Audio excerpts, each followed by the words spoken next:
And we are live. This is Dark Journalist. It's fantastic to be here. It's already a huge crowd for this special July 4th show. And as usual, I'm joined by the lovely Olivia. Hi, everybody. Olivia's very, she had the whole cowboy hat thing going on. So she's celebrating the best of America. And, we have a very special show for you about the founding of America, because, of course, we know so many things about America and its mystical origins, but a lot of it is still shrouded in secrecy and kind of misinformation. So it's quite important in this episode 58 that we get into the Rosicrucian America. And if you're going to go Rosicrucian America, you're going to find yourself standing face to face with Francis Bacon, who's a very, very fascinating character, a contemporary of Shakespeare and a major 16th century player. And we're also going to bring in Rudolf Steiner and anthroposophy and the stream of reawakening and bringing that Rosicrucianism into the 20th and 21st century, which was a very difficult role and something that Steiner pulled off with quite uniquely, let's say. Steiner gives us real insight into the Rosicrucian creation of America and their version of what they called New Atlantis, which was a book that Bacon wrote at the end of his life.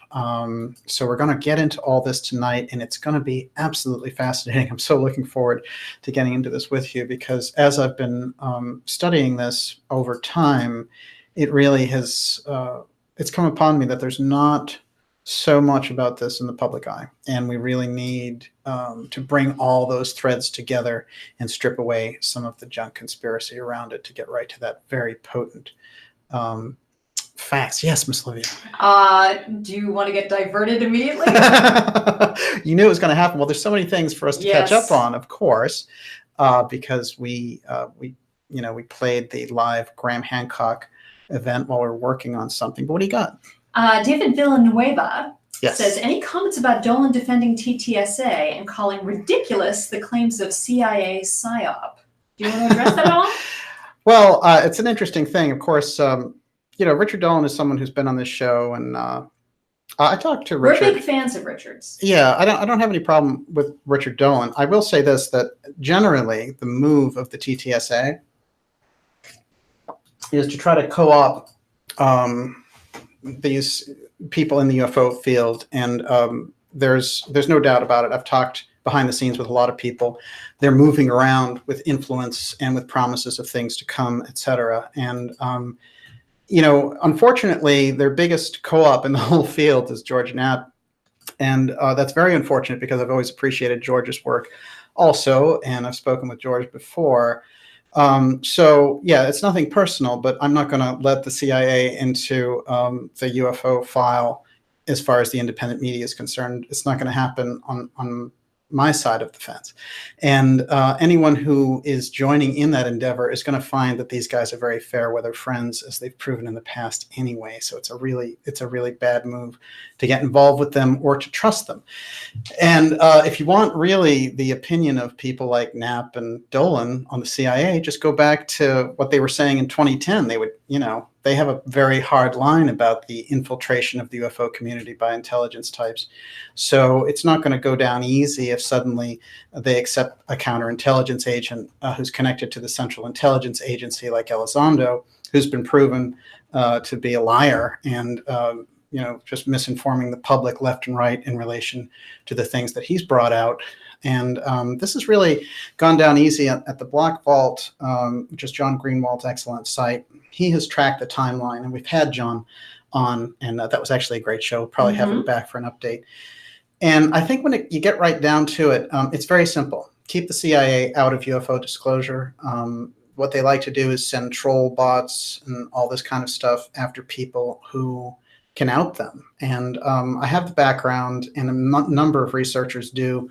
We're people who were schooled by Professor Peter Dale Scott So it's not going to fly very well to try to get the CIA as, you know, this kind of savior group who's fighting demons in order to this mysterious threat that's out there. Right. You just saw some sort of another History Channel special that was talking about the threat. Yes, right? They are. Now they have a new, now that as soon as, you know, TTSA's show is over on Friday, and you know, it's kind of fascinating because that was good. It actually said connection lost on the mouse. Oh, great. Like, yeah, right. So they're already gunning for the mouse. But that is pretty interesting, actually. There's a show coming on. It's like a 2-hour special, and it's like the ET threat. And they have everyone and their grandmother on that show talking about, is ET coming to get us? And this is the new thing for the History Channel. They figured out that fear works because the TTSA and the CIA involvement in that organization, that's To the Stars Academy, Tom DeLonge's organization, with Louis Elizondo, who's CIA, and Jim Semivan, who's 3 decades CIA, and everyone else in that corporate board is all CIA, Lockheed Martin, CIA. So, you know, they have a definite agenda to co-opt the UFO file and make us think basically that they invented it December 6, 2017. Which is a joke because that was just something that they prearranged with Harry Reid in the New York Times. So it is interesting, though, because we have all these things running, this kind of stream of fear and threat, and that's what the CIA is about. So when they get their hands on a narrative like the UFO file, that's the only thing that they want to push out there because they know they can succeed with that. This entire thing, and all the people like Chris Mellon, who is a deep intelligence guy for the Bush 2 W, and, you know, who gave us the Iraq War and all that stuff. And he's a major figure in To the Stars Academy. So these are just the wrong people. I'm sorry. That's all there is to it. And, you know, people and groups who've tried to cooperate with the CIA to try to get to the truth will find that, you know, the CIA is a double-talking organization by nature, and especially when they send counterintelligence people out there, the ball game's over because those are professional liars by trade. So it's a very different thing. But yeah, I don't mind addressing that. It was funny. Somebody said you should debate Richard Dillon on this. And I said, I don't want to debate Richard Dillon on it. I want to debate Louis Elizondo and Tom DeLonge because it's their op. They're the ones who are being kind of used as puppets, and they're the ones who are putting this kind of hoax out on everyone. Now, I do think that there are things popping up in the UFO field that are interesting. And as you know, if you've been watching this show, I think the UFO file is a very important part of transparency we need to bring forward. That's why we do so many shows on it here on the X series. And, you know, so it's just a simple rule. Keep the CIA out and you'll end up doing a lot better. And, you know, careful on the marketing hype as far as it goes. But I think that it needs to be discussed. You know, the elephant is already out of the closet on that. They've already lied. They've already been proven liars. The Intercept picked up on their lies as well. So it's in major media now. So it's not just, you know, dark journalists that's saying that. There's a wide swath of researchers looking at this stuff and saying it's an op. So very important, though. You're going to see more and more around the UFO file confusion because the operations that they're trying aren't working as well as they wanted them to. And so you're going to see this real kind of hit you over the head with, you know, this kind of ET fear aspect. And we really have to be ready for something like that. I have a great question. I don't think anybody has the answer, but it's Ian Gifford. How much of the high-level clearance secrecy from the UFO file has to do with black ops money being stolen versus actual alien information, secret tech, etc.? This is the big question. No, they spend a lot of money to redevelop the UFO file and the technology involved. But remember, it's a very important context for this show, which is that the UFO file resides, the X-Tech resides in the UFO file. The X-Tech is something, though, that goes way back. It goes all the way back. You can find references to that X technology, the X steganography, all the way back to the Book of the Dead. So that secrecy that was kept for so long by these mystery schools through time is a very important cornerstone of what we're doing here. So it's funny because as we talk about groups and mystery schools that have kept that tradition for thousands of years, we can also talk about the secrecy that runs rampant through the government and how there are people in the government who are part of these secret societies.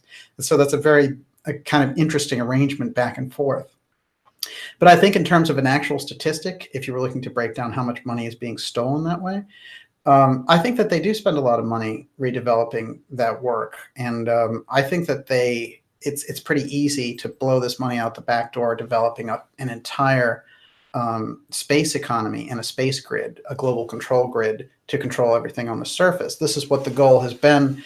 And that's why you don't get any, moon shots or anything for 50 years, no trips to the moon. And suddenly they're like, hey, we're going back in 2024. So yeah, it's 52 years later, but thank you. It's nice. How much money have you spent on this program? I mean, it's quite significant. So they've spent 50 years getting ready for the privatization of space. And this is, I think, the really crucial aspect of what we're talking about here. So yes, you got any more questions over there? No, I think we should get to the show because it's a really fascinating topic. I knew, there's the earthquake that started off today with July 4th with a bang, and we're glad that all of our friends in California are safe. And this one is pretty close, though. It was right between Las Vegas and Los Angeles, so very populated areas. So I think they dodged a bullet if it was a 6.4. So good going. We know that these are tricky areas.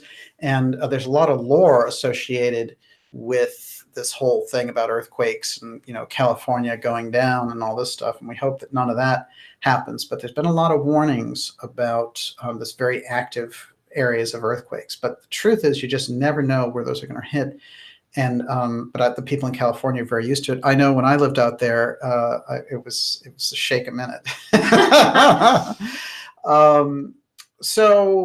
Okay, episode 58. This is very interesting. I think since we're looking at July 4th here, and we're now talking 243 years of this incredible experiment of independence and freedom.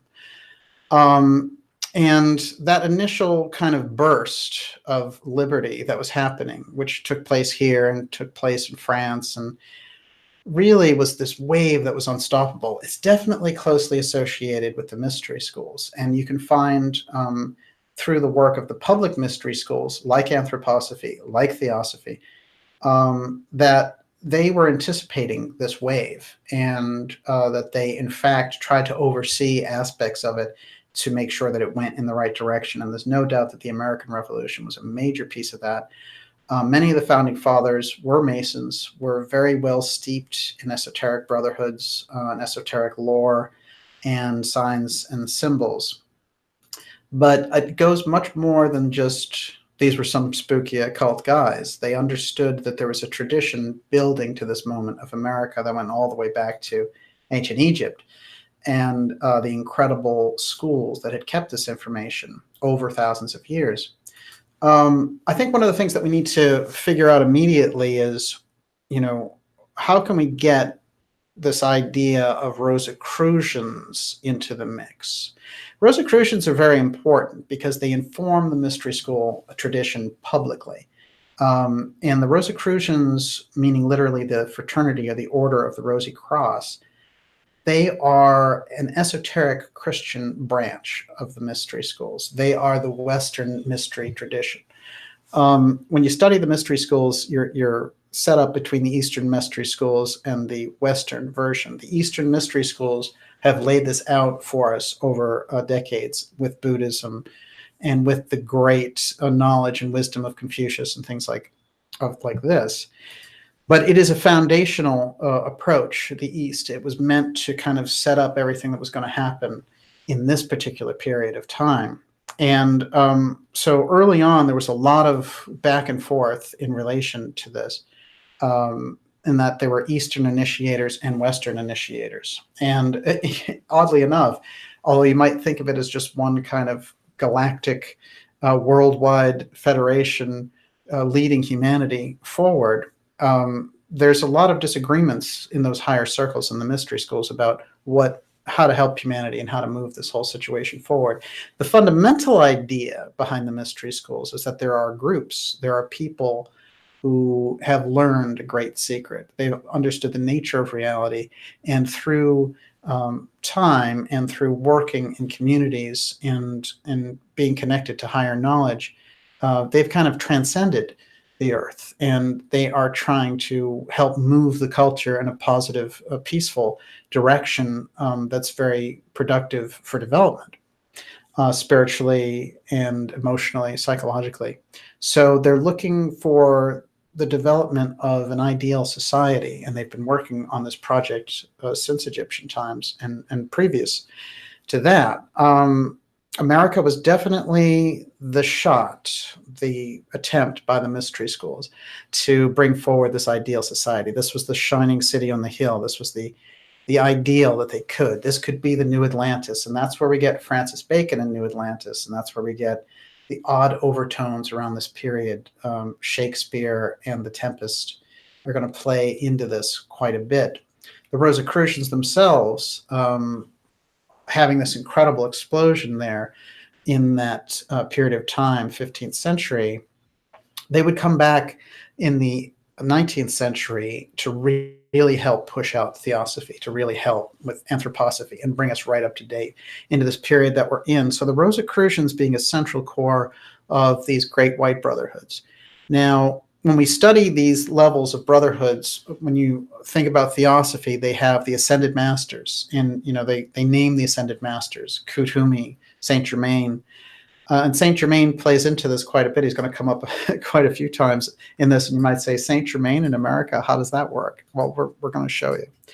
But I want to start off with a few quotes in relation to this, so we understand kind of the weight of the people that we're talking about.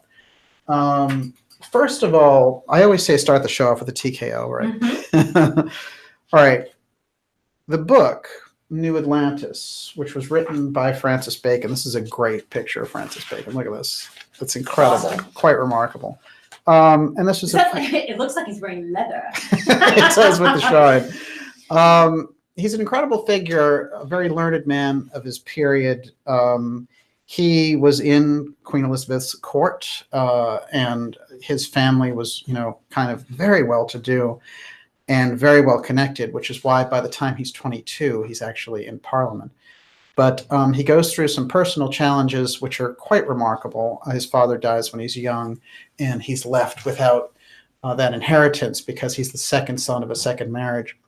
And so there's a number of challenges. He's not someone who you could say was just like a rich kid, but certainly he grew up in this environment. There were so many rumors around him from the start that he was Queen Elizabeth's child, because she doted on him so much and wanted him to do so well and appointed him to all these incredible positions.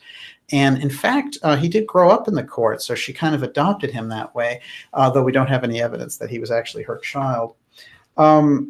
I will say in relation to Bacon, there's a depth of esoteric knowledge, and the Rosicrucians themselves acknowledge him as one of their leading figures. But it's very interesting when you get into it, because he's also known as the father of scientific discovery. And so he's given us kind of a dual legacy in a way, because part of that scientific discovery led to the scientific materialism, which by the time we got to the 19th century almost overwhelmed humanity completely. And we can see it's very, very much in our face right now with all the transhumanism that's going on. So let's start off with the connections between Bacon and the American Revolution that have to be understood in order for us to get a real snapshot of how the Rosicrucians are involved with America. And they are. There's no America without the Rosicrucians, in my opinion. So here's something. Here's the TKO to start off with. Stationer's Register.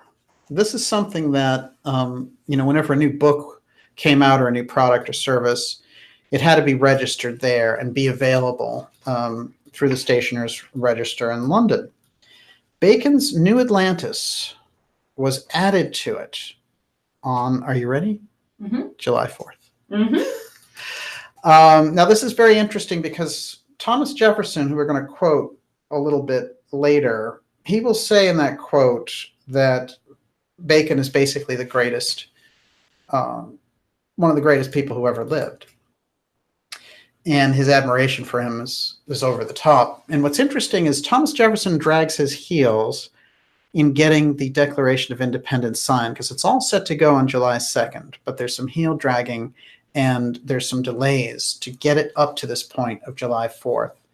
Bacon's New Atlantis being actually released on July 4th, coinciding with this date. When you're dealing with esoteric outlay schedules and looking at the kind of timelines they put together, there is always a magic around certain dates, times, numbers. And July 4th, we'll find out over and over again, is going to be a date that is highlighted and spotlighted, which really is some kind of a doorway, is some kind of a portal to something else. And so this date that we're on, July 4th here, sitting here, we're right in the middle of it, celebrating it, trying to figure out beyond just the celebration of America, what it all means. And certainly there are some good things to celebrate. Now, Jefferson's quote on Bacon, I'm going to give it to you in full. And this, remember, is the third president of the United States, and only one of two presidents who signed the Declaration of Independence. Bacon, Locke, and Newton, I consider them as the three greatest men that have ever lived, without any exception, as having laid the foundation of those superstructures which have been raised in the physical and moral sciences. So Locke, of course, being the famous philosopher who brought so many of these ideas together that gave them a century before the foundation that they would use for the American Revolution, and Isaac Newton, who connected so many different ideas about the natural world. But Bacon is the one he mentions first. Now, why did Thomas Jefferson think Bacon was the greatest? Let's think about that. And he says, without any exception. Now, New Atlantis, the book, is very interesting. This is something that Bacon wrote. I'm going to jump ahead in the timeline a little bit. He wrote it in the 1620s, just before he died, and it was actually released after he died, 3 months later. Interestingly enough, almost as if it was vouchsafed and something that he needed to keep until he did pass.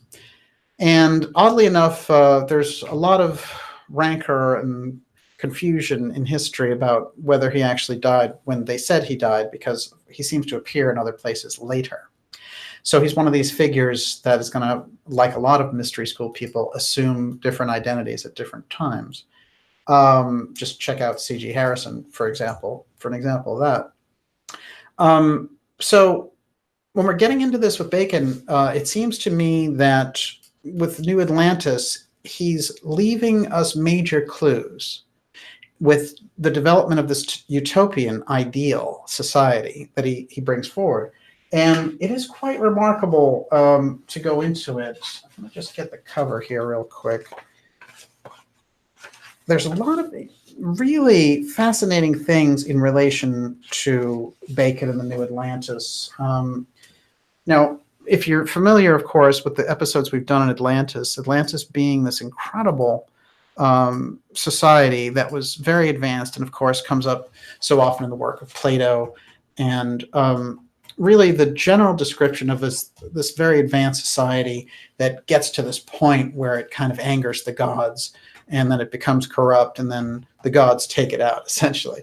But what happens is that in the esoteric literature of Edgar Cayce, Rudolf Steiner, Helena Blavatsky, we are seeing threads, streams of ideas that Atlantis had the kind of technology that we have, but more developed, more advanced. And that what took place is that they actually use this technology for dual purposes. Spiritual purposes, on one hand, to communicate with spiritual beings, and on the other hand, this completely different purpose, something that was completely physical and they could dominate other groups with. Now, by the end of it, it looks like there was a major split between two groups. And Steiner calls the one group Ahriman, and Cayce calls it Belial, but they are twain. Those are the same groups. And it's a kind of a lower astral force which comes in, and these groups dominate using something called the Two-Eye Stone, which was the power station in that period.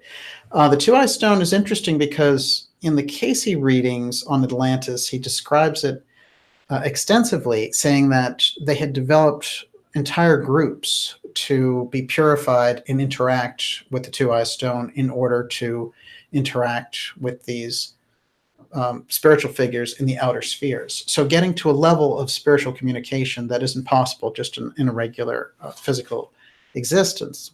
So it's a very heavy thing to think about what the two-eyed stone is. But the entire lore of Atlantis comes back as something that was an incredible ideal realized when men were as gods, and humanity had these amazing powers that were psychic, and they could do manifestation, and they had incredible technology.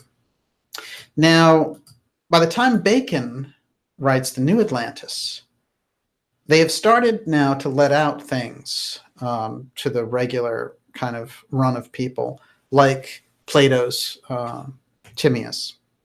And people are starting to hear these things about Atlantis, and he is infusing this Atlantis idea because he comes out of those mystery schools. So when they put this out, it's actually inside of another book. And this is going to be interesting too, because there's a huge steganography connection to this other book. And we're going to get into that. That book is called Silva Silvarum. And it's basically a natural history of 10 centuries. But when they refer to the book, it's always called Silva X.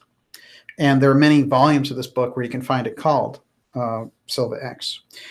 This book is quite remarkable because inside of it, as he's going through these different centuries and these different chapters about it, right in the middle of it is this strange unfinished novel, The New Atlantis. So someone thinks that they're reading this little scientific treatise of the period, and then boom, right in the middle of it, we have a very unusual New Atlantis book. So Bacon here he's putting something in, he's getting something in so that it's undeniable that you're going to, those who are following him are going to get it.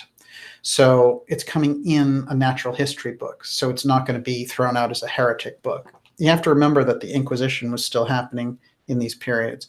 So there's a lot of fear. And actually, on a couple of different occasions, he was sort of excoriated as a heretic. And he was held for bribery and things, for taking presents as a member of parliament. And he actually spent a little time in the London Tower up there. That couldn't have been fun. Now, there's a lot of things about New Atlantis I want to mention, but what I want to do is go to the thrust of the book at the end, which tells us what it is that we can anticipate based on this New Atlantis. And basically, the story is that you have these sailors who are trying to find their way, and they take a wrong turn somewhere near Peru, and they find this island that no one knows about. And the islanders tell them, well, we've kept this a secret for all this time, but we're actually this very advanced society. It turns out the reference is to America here. And this is something that may have occurred a long time before Columbus came to America, because we have all of these stories about the Templars being here in America and setting up this kind of mystery school fortress here long, long before Columbus gets here.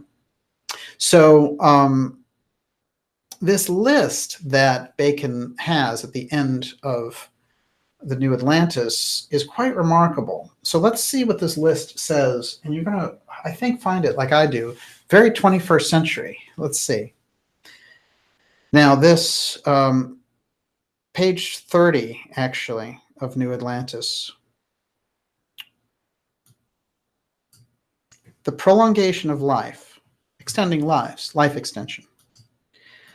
The refining of youth in some degree, the retardation of age, slowing down the aging process, mitigation of pain, taking away that pain. This is the kind of utopian ideal that New Atlantis is bringing forward for our future. Increasing strength and ability, increasing ability to suffer torture or pain, mind over matter. Altering complexion, shearing of stature, altering of features. I'm sorry, altering of stature. I guess this is almost like early DNA work. increasing and exalting of the intellectual parts. Making of new species.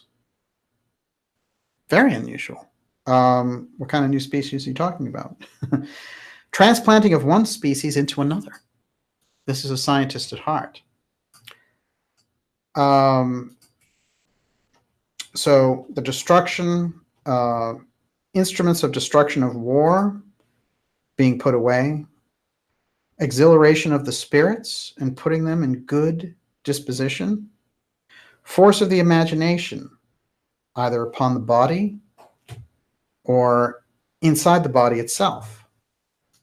Force of the imagination, quite remarkable. Acceleration of time in maturation, time in clarification, time of putrefaction. Whoa. This is somebody who's looking at all the processes of life for humanity. Making rich comforts for the earth. Impressions of the air and raising of temples. Great alteration. Turning crude and wary substances into glorious substances. Drawing on new foods out of substances now not safe. So he's talking about feeding the world. Very unusual. Natural divination, interaction with spirits, being natural instead of some unusual occult practice.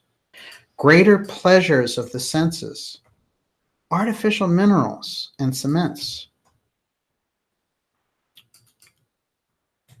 And again, there's this piece, it actually ends on artificial minerals and cements, which I find quite unusual. But there's, if I can sum this up, basically what he's bringing forward is versions of improving humanity, making humanity spiritually worthy, making humanity the greatest that it can be, giving it the opportunity to develop intellectually, spiritually, physically, improving it. And then making it a better vessel for holding these high spiritual energies. This is the goal of New Atlantis. The tale in there about these sailors coming upon this magic island and these advanced brotherhoods, giving them all this information is quite remarkable. But I think the thrust of the book is in that list I just read you. And of course, going through them one at a time, we can bring them out more. Yes. Does reincarnation come up in this at all? I'm just curious. Well, you know, it's interesting because reincarnation becomes what Steiner says is the Rosicrucian stream into the 19th century. But reincarnation is not mentioned back here because, again, you're dealing with the Inquisition already. Mm-hmm. You throw that into the mix and, you know, you're just asked, you know. But of course, I mean, obviously, underground, they would have believed in it. Oh, they certainly knew. Mm-hmm. Yes, absolutely. Okay. Great point. The mystery schools held it as a tenet. They understood it, just like the Essenes understood it all the way back to Christ's time. So I'm going to just jump ahead. So is the point of creating utopia so that you could have, eventually, if you can perfect man to hold the highest to hold our higher selves in physical bodies, would it eventually be to ascend off of the planet? So, I mean, not just because, you know, so what? You create a fantastic society, everybody's creative. No, I think it's all integrated. I think so. But eventually, would that be the goal of creating a perfect society? I think the idea would be not to be bound by the earth. I don't know if it means getting off the earth necessarily. But not to be bound. Okay. Yeah. So the idea is, it's like in the Bible, it says, subdue the earth. Now, that doesn't mean chop down the rainforest. It means to subdue the inclinations. So don't be, you know, this is the thing. Don't be a slave to your own emotions. Don't be a slave to just lower chakra battles, you know, fight or flight, that kind of thing. So I think we do have some interesting things that the brotherhoods are looking at here. The mystery schools look out and they say, how do we get this to this wider audience, especially when we're in the 1500s and we're looking around, and things have just, I mean, we still have the Inquisition. It's still a dark period of time. And here they're starting out with the Enlightenment. They're starting to get into this. And there's no doubt that Bacon is bringing everything up to a higher level. But Steiner will point this out, they will use a lot of Bacon's discoveries to bring in that scientific materialism. So much of what he's doing is almost like considered a mixed bag on the mystery school level. Just to remind everyone, you're watching the Dark Journalist Show. It's fantastic to have everyone here for this July 4th very special show that we're doing tonight, episode 58, on a topic that I have to say I think is absolutely fascinating, which is secret Rosicrucian America. And I want to remind everyone to go to darkjournalist.com and sign up for the newsletter. First of all, what I'm going to suggest is maybe there's a show tomorrow night that's very special that you should be a part of.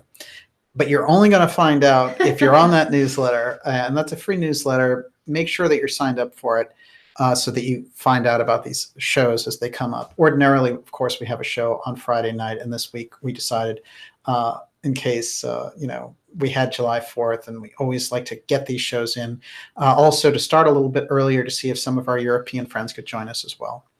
But we do sometimes spontaneously go into a schedule, and you're going to want to know what that is. So make sure that you go to Dark Journalist, sign up for the newsletter, so we have that direct back and forth going on.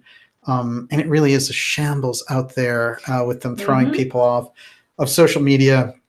These companies know no shame, and they are definitely going to reap the whirlwind at some point. But I do find that the crackdown is particularly obvious and in your face. So that's something, the censorship is just beyond belief. But nonetheless, we power through. The best way to get around the censorship is to have that direct pipeline with us.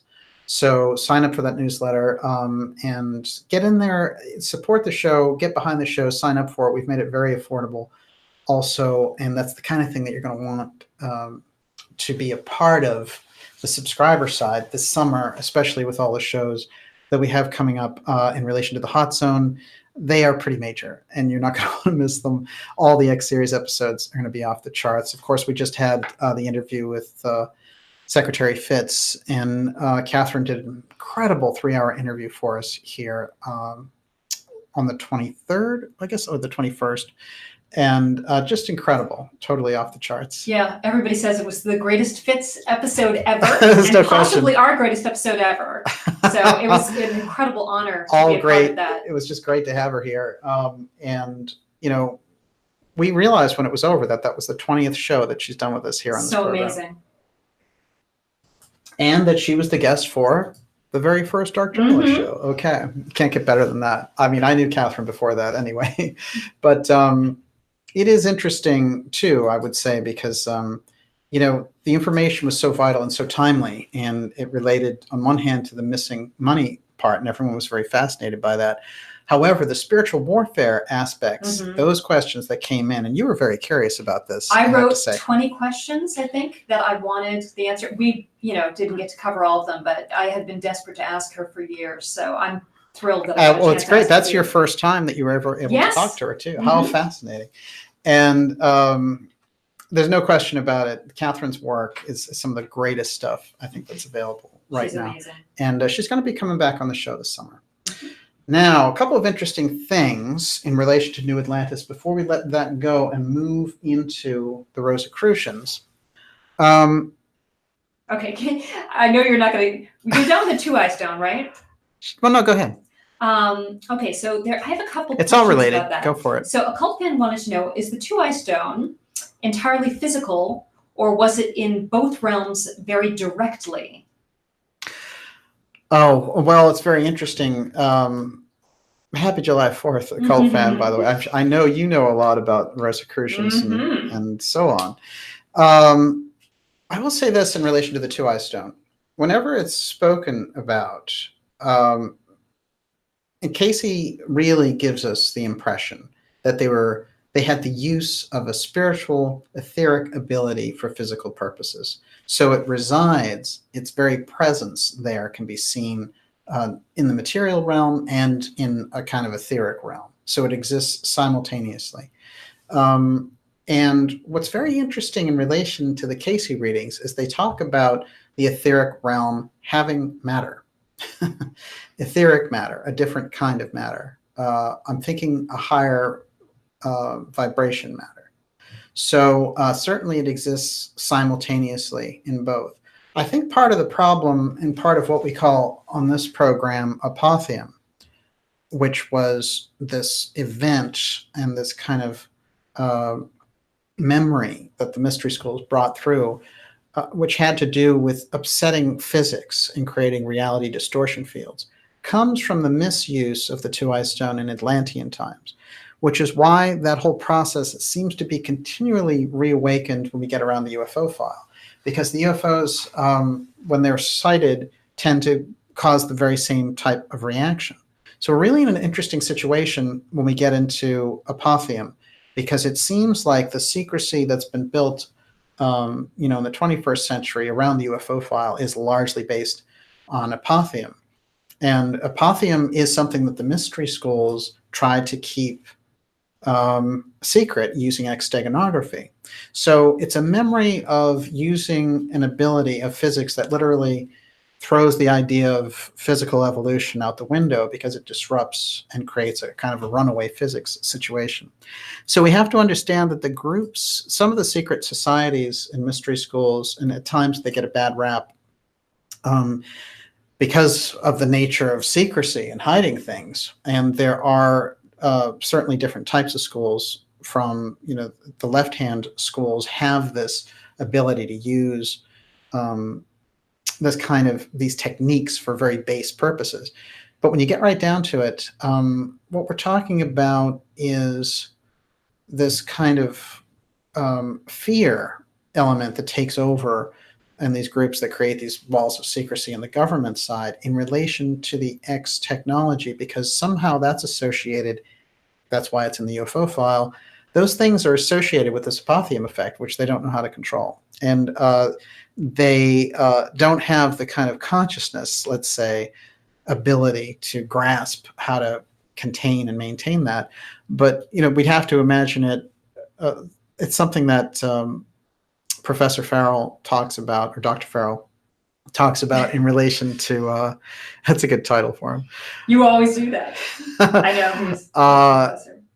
I think that what he talks about is how that particular type of physics, it makes the atomic bomb look like a firecracker. And we have to think about that, the torsion physics aspect. And I think that when people have talked about torsion physics, they're getting into that apotheum.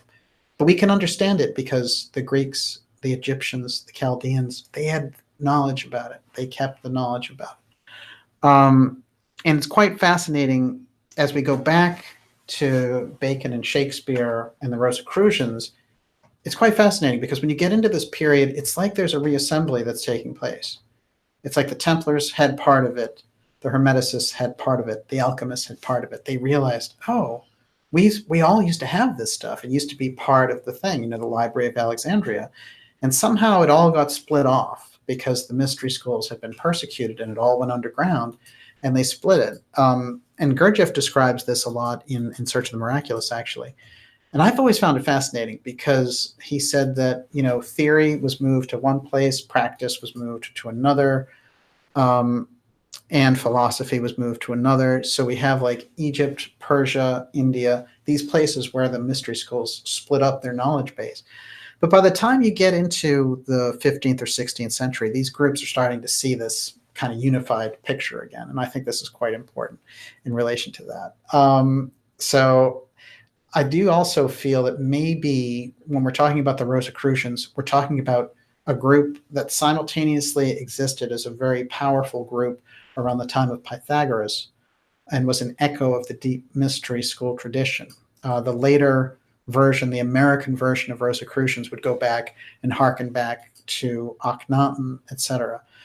But I think that what's happened is that there was a major explosion of this information that came from Christian Rosenkreuz in the 15th and 16th century. That's what they brought through. And they worked with it. And again, they worked with it in a 100-year period, which seems to be this kind of cycle thing that the mystery schools do. Here's 100 years of it, then we're going to back off. But it's funny because if you look at Steiner's work later, he says that the mystery schools worked, the Rosicrucians worked directly with Blavatsky. So you think about that, they're a Western school tradition. Blavatsky winds up being an Eastern tradition through theosophy, but she starts with Isis Unveiled, according to Steiner, with a very Western version. So this is all very interesting, and it's funny, I saw somebody ask a question about a time capsule, and we're going to get to a very interesting point about the Rosicrucians' time capsule. Don't let me forget. I want to point out something quick in New Atlantis real quickly. Yes, what do you got? I know this will come up later. Najat Madri wanted to ask, is Francis Bacon clairvoyant? And Nicholas Carupus wanted to know, did Francis Bacon ever encounter apotheum? Well, now here's the thing. If you look at stories about Bacon, there's no question that he has extrasensory abilities. I think that his ability to create this whole idea about science and to create the whole, penetrating into higher light and things like that shows that he has a very deep curiosity on the esoteric side. I would say that if, in terms of apotheum, this is a guy who experimented a lot and worked with the mystery schools. He's familiar with the concept. He understands what to stay away from. But he's also a public figure, member of parliament. He's somebody who's in the Queen's court. I mean, he's a remarkable figure that he has to have kind of a double life. And I will say this, that at the end of his life, we'll get to some interesting quotes from him, because basically what he says is, I spent the latter part of my life really working on philosophy and esoteric science, etc. And he said earlier on, I had this kind of almost like flashy political lifestyle, and I wish that I could basically just get rid of that, blot that out, and have the whole thing have been working around this philosophy. So it's a very interesting double life in two worlds that he had to exist in. But his incredible knowledge of language, his grasp of Latin, of French, his incredible knowledge of culture through these different travels may very well have been the source that we get the incredible Shakespeare plays from, because we know there's been such a connection with Bacon and Shakespeare, and there's been so many things that don't add up about Shakespeare having all of this knowledge. And it seems like the Shakespeare work is something that the mystery schools wanted to let out directly, whether it was Shakespeare or Bacon. No, but that's a really good question, actually. And we're going to be wild with the format tonight, but do ask the questions in caps. It'll be easier for Olivia. Ordinarily, yeah, I'm the only mod tonight, all by my lonesome. Hey, listen, you can handle it. I've seen you handle it before. I can do it. There's no doubt about it. So we're looking at, a situation where if you get into this period of looking at Bacon's final work, The New Atlantis, we see very unusual references to Atlantis itself in here. And one of them I wanted to point out is when he's talking with one of these elders in something called Solomon's House. And this is like the major kind of university where they teach everyone these mystery traditions. And it seems to be even something that overrides the government. They're in total control. They're kind of the wise men. And they're giving him kind of a backdrop on what has gone on. And they say to him, towards the east, the shipping of Egypt was likewise great, China also, and the great Atlantis, and then in parentheses, that you call America. Now, this is interesting. They had just discovered America in 1492. This book is 1626. So we've got the idea, and he's saying, in here, the great Atlantis that you call America.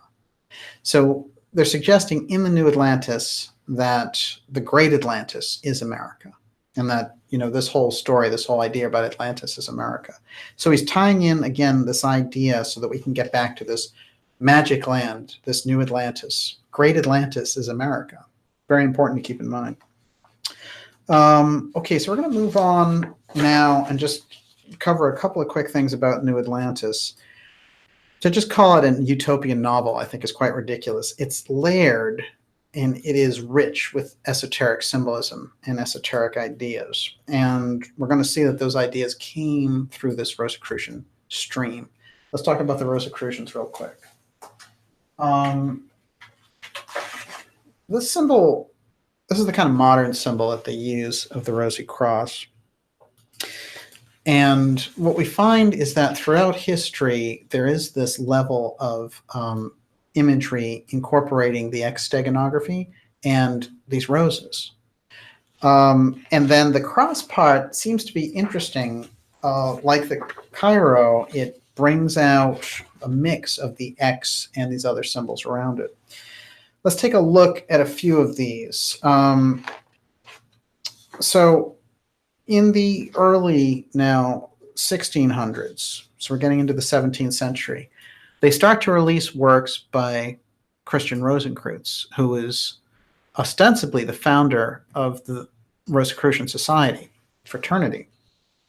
Now, the Rosicrucians put out these books, and they put out these kind of pamphlets and things telling everyone what they're doing. They're saying, you know, we're coming out, we are this mystery school, we've kept this knowledge, really being very bold about it. And this happens in Germany.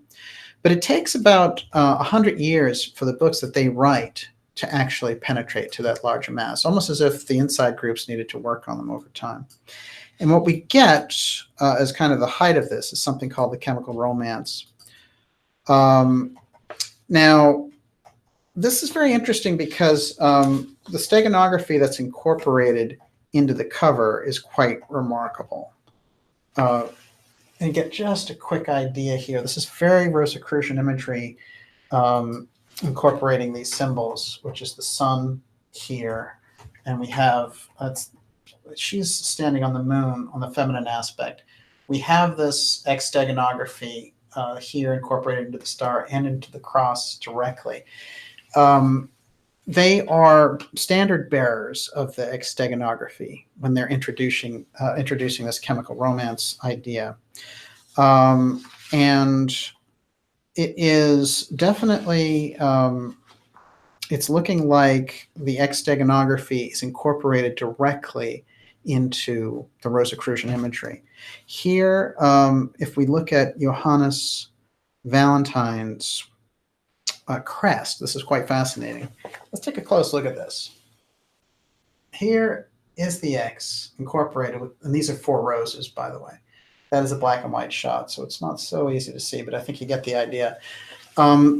This crest, which we're looking at in this period with Valentine, actually shows up a couple 100 years earlier. If we're looking at this, let's look at this crest.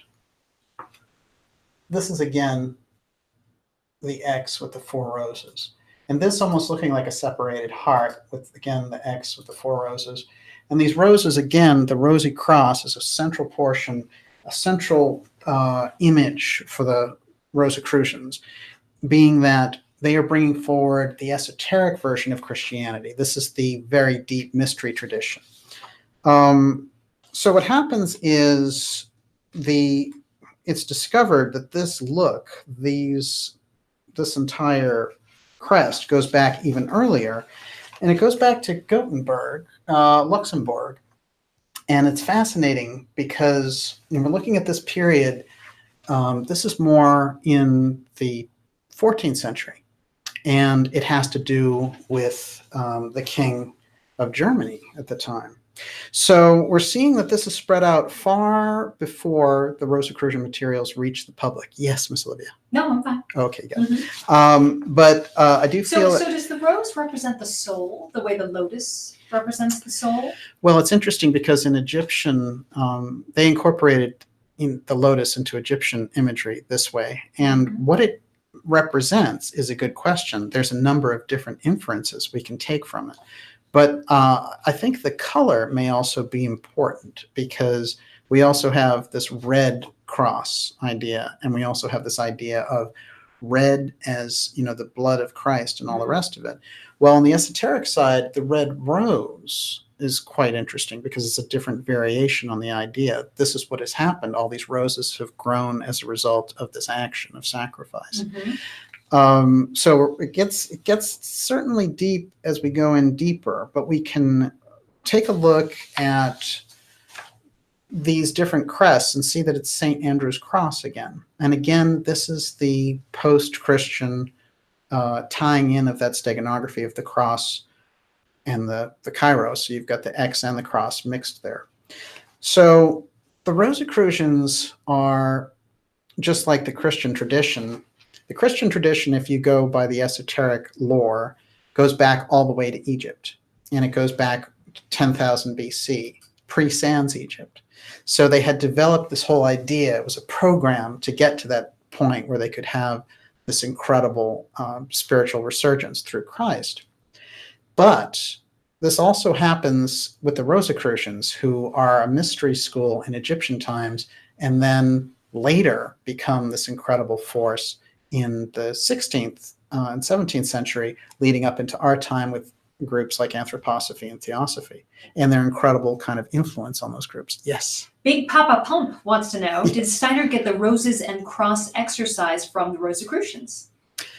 Well, there's a lot of different stories about people who were initiated into the Rosicrucian orders, and when they come out to be initiated, it's Steiner who comes out decked out as a Rosicrucian to initiate them. So he was deep, deep, deep in those brotherhoods and couldn't speak so much about them.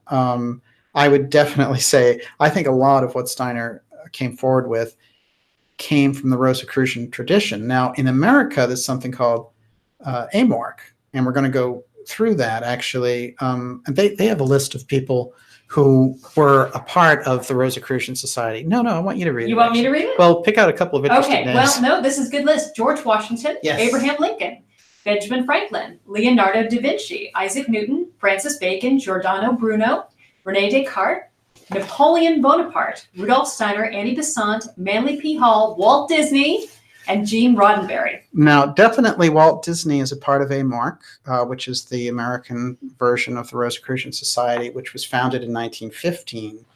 So this comes way after the original wave. So they're two different things, but it's a modern group picking up on what these people did before. But they have all these incredible people associated with it. Are you going to mention Obama? Oh, yeah. Well, that's also important. Well, Obama writes them a letter on their anniversary, but we're jumping ahead in the story. And, Gene Roddenberry was very deep, giving us all the cultural depth of something like Star Trek. And then when you think about Walt Disney, though, you think about all the dicier stories about Disney, this Disney star that just came forward talking about child abuse. So, it's very interesting how these groups can be manipulated also. But I just think it's interesting. If you go down that list, it's an incredible list of celebrities. But I'm going to jump back to the chemical romance of Christian Rosenkreuz, because this book in particular gives us the keys on which Rosenkreuz wrote to give us those keys to understand what the whole Rosicrucian movement was about.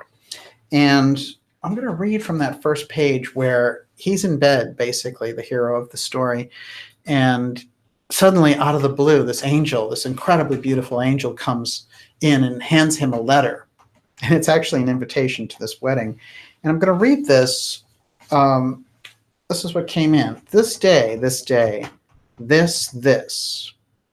royal wedding is. Art thou thereto by birth inclined, and unto joy of God designed? Then mayest thou to the mountain tend, whereon 3 stately temples stand, and there see all from end to end. Keep watch and ward thy self-regard. Unless with diligence thou bathe, the wedding can't thee harmless save. He'll damage, have that here delays. Let him beware too light that weighs. And then there's something very interesting, which is this Monas hieroglyph over here. It's known as the Monas hieroglyphica. Oh, I love how the text just disappears. But you can see that. I got a bigger version of it. Now, here's the first tie between John Dee, Francis Bacon, and this Rosicrucian, Christian Rosenkreuz movement. This is John Dee's hieroglyph. He's the one who brought it public. And we've got the moon, and we have the elements here. We have the sun, and then we have fire. This is very interesting because now Rosenkreuz, who apparently is writing this 100 years before it comes out, he is using that imagery. He's using that very same glyph that John Dee is going to use 100 years later. So now we're starting to see this tie over from who are the mystery schools that are informing John Dee. I should mention John Dee. We've done shows on him, and we'll do more actually, but he's the Queen's conjurer, and he's this incredible kind of magician in Queen Elizabeth's court. So, and he's known as 007, and there's so much lore around him, but he's a real person, and he certainly utilized his psychic heightened abilities and scrying and things for interacting with the spirit world. So he's quite remarkable a figure. He presents this glyph, and then when the book comes out for Christian Rosenkreuz, we find the glyph incorporated right into the story. Quite interesting. So now we're seeing connections directly between the Rosicrucian movement, because that's Christian Rosenkreuz writing the book, John Dee, and now Francis Bacon. Then it comes into question, well, both of them were in Queen Elizabeth's court. Did they know each other? It's very interesting. Thank God that our friend, because a lot of people try to say it didn't happen, thank God that John Dee kept a diary, because in his diary he lists that he has met Francis Bacon and that they went through their library together. This is important because it's on the record and it's not something we have to guess about. So now we have John Dee with Francis Bacon, and we have Christian Rosenkreuz incorporating the Monas Hieroglyphica. Now, can I insert something? Yes. We were talking about this earlier. David Donaway just wanted to say that John Dee may have suggested to Queen Elizabeth to pursue corporate colonization of the world, the New World, before the papal-backed Spain and Portugal took over the world. Oh, no question about it. Mm-hmm. They wanted, for this mystery school side, the John Dee side, they wanted it for Britain. There's no question about it. And they knew that Spain had an early claim because of Columbus. But there are a lot of reasons why that's true also, because Spain had incredible influence from Arab experts, and they had a very deep mystery tradition from the Arabic side. So there's a whole idea of the mystery schools there saying the Arabic side could only go to the height of the senses, and that these other mystery schools had the ability to go higher, and that's what was necessary.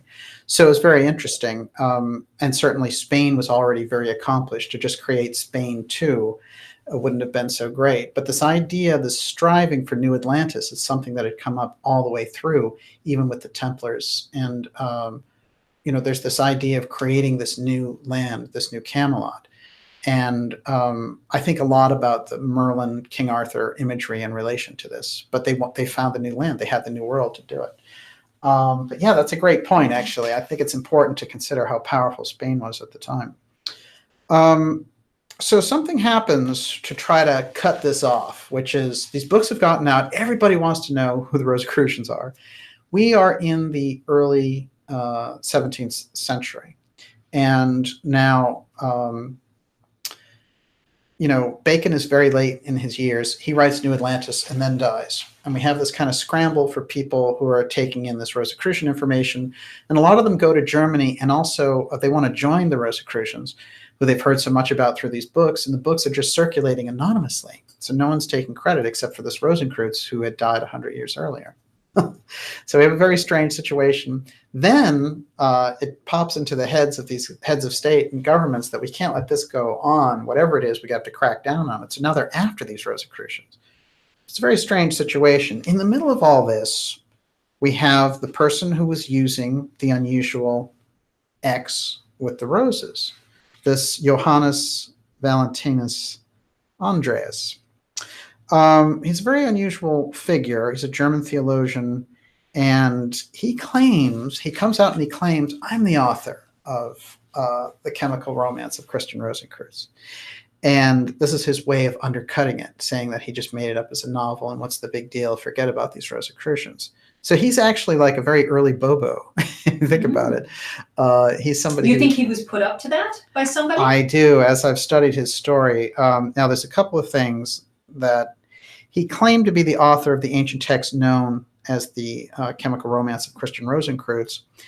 Now, it's interesting, too, because the Chemical Romance of Christian Rosenkreuz just has him assisting with the royal wedding. It's not him who's getting married, but the title kind of intimates that. This became one of the 3 founding works of Rosicrucianism, good point, which was both a legend and fashionable cultural phenomena across Europe in the period.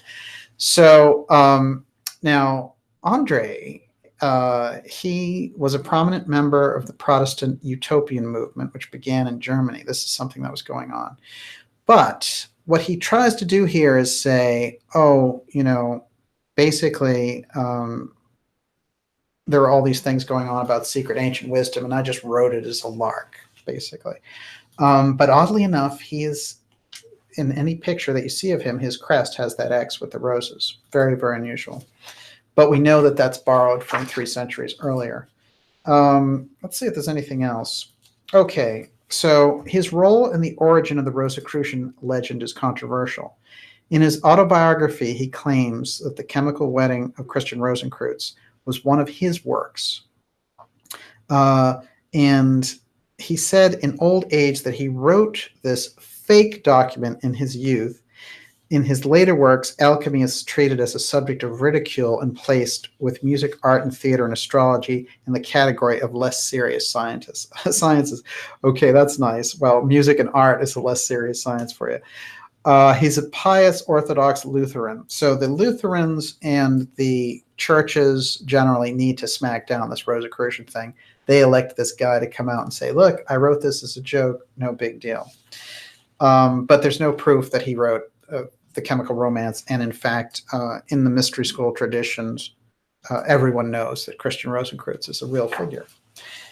So, but it's very interesting early disinformation plot to kind of knock the whole story out. And they are using the X steganography. Well, who else uses the X steganography in this period? The Rosicrucians themselves, always putting the human being at the crossroads of that X right in the middle of it. That's a particularly beautiful image. Yeah, that's a great one. Unbelievable. And there's so many, there's so many images that they use. There are a number of books that incorporate this steganography in the period. And actually, I want you to draw on this one for me because I know you have such a steady hand. But I want to show this up because there's something that comes up here which links up John Dee, the Queen's Conjurer, with X steganography on this list. And here he is, in fact, creating for the person who came out, Trithemius, who came out with steganography in this period. This is Dee making a chart for him. So we're getting that tie-in. This particular document is very interesting too, Comte de Gabalis, because we can see the X suggested there, and this is another early cipher in the same period related to all these individuals. And what I'm going to have you do, Olivia, is just draw the X, fill in those lines for me, because it's going to come in handy later. I need a pen. Well, you can use this one. Okay. Olivia's quite an excellent artist, by the way. And if I did that, it would be all over the joint. Well, this is pretty easy. There you go. Fantastic. Okay. So here's the X steganography for those who knew. So they understand when they're looking at it, it's an X document. Fabulous. But if it had, if it was there sitting with a huge X, then everybody would have freaked out and said, what is that? Let's get a few things in here about this chemical wedding of Christian Rosenkreuz. I think I said Chemical Romance before. That's actually the name of a band who took Chemical Wedding. And it's not bad. They're not bad. In 1616, a third work appeared. Now, this one is from the Rosicrucians, The History, Mythology, and Rituals of an Esoteric Order. This is Christopher McIntosh's book that he wrote and hung out there for 20 years, and then he revised it. But I'm still using that original book. It's quite good. In 1616, a third work appeared, the strangest of all. It was published at Strasbourg in German under the title The Chemical Wedding of Christian Rosenkreuz. In it, the narrator, supposedly Christian Rosenkreuz himself, describes his experiences as a guest, not the bridegroom, at the wedding of a king and queen who dwell in a wondrous castle. The wedding develops into an extraordinary sequence of events in which the guests are subjected to tests of their worth, and they are killed and brought to life again during an alchemical operation. Occult imagery abounds. There are portals guarded by lions. G.G. Young would love that. Magical fountains and ships corresponding to signs of the zodiac. This is a very deep mystery school attempt to bring this out. This luxuriant symbolism has lent itself to countless interpretations, but the connection between the chemical wedding and the other manifestos is not clear, nor are there precise motives of the creators producing it. Although the chemical wedding was published anonymously, this other guy who we just were talking about, Valentine, comes out and says, I wrote it. But this is very important because the symbolism of the wedding is also goes back to the esoteric Christianity, because in the original Christian setup, Christ is the bridegroom, and all of his followers, that's who's going to marry.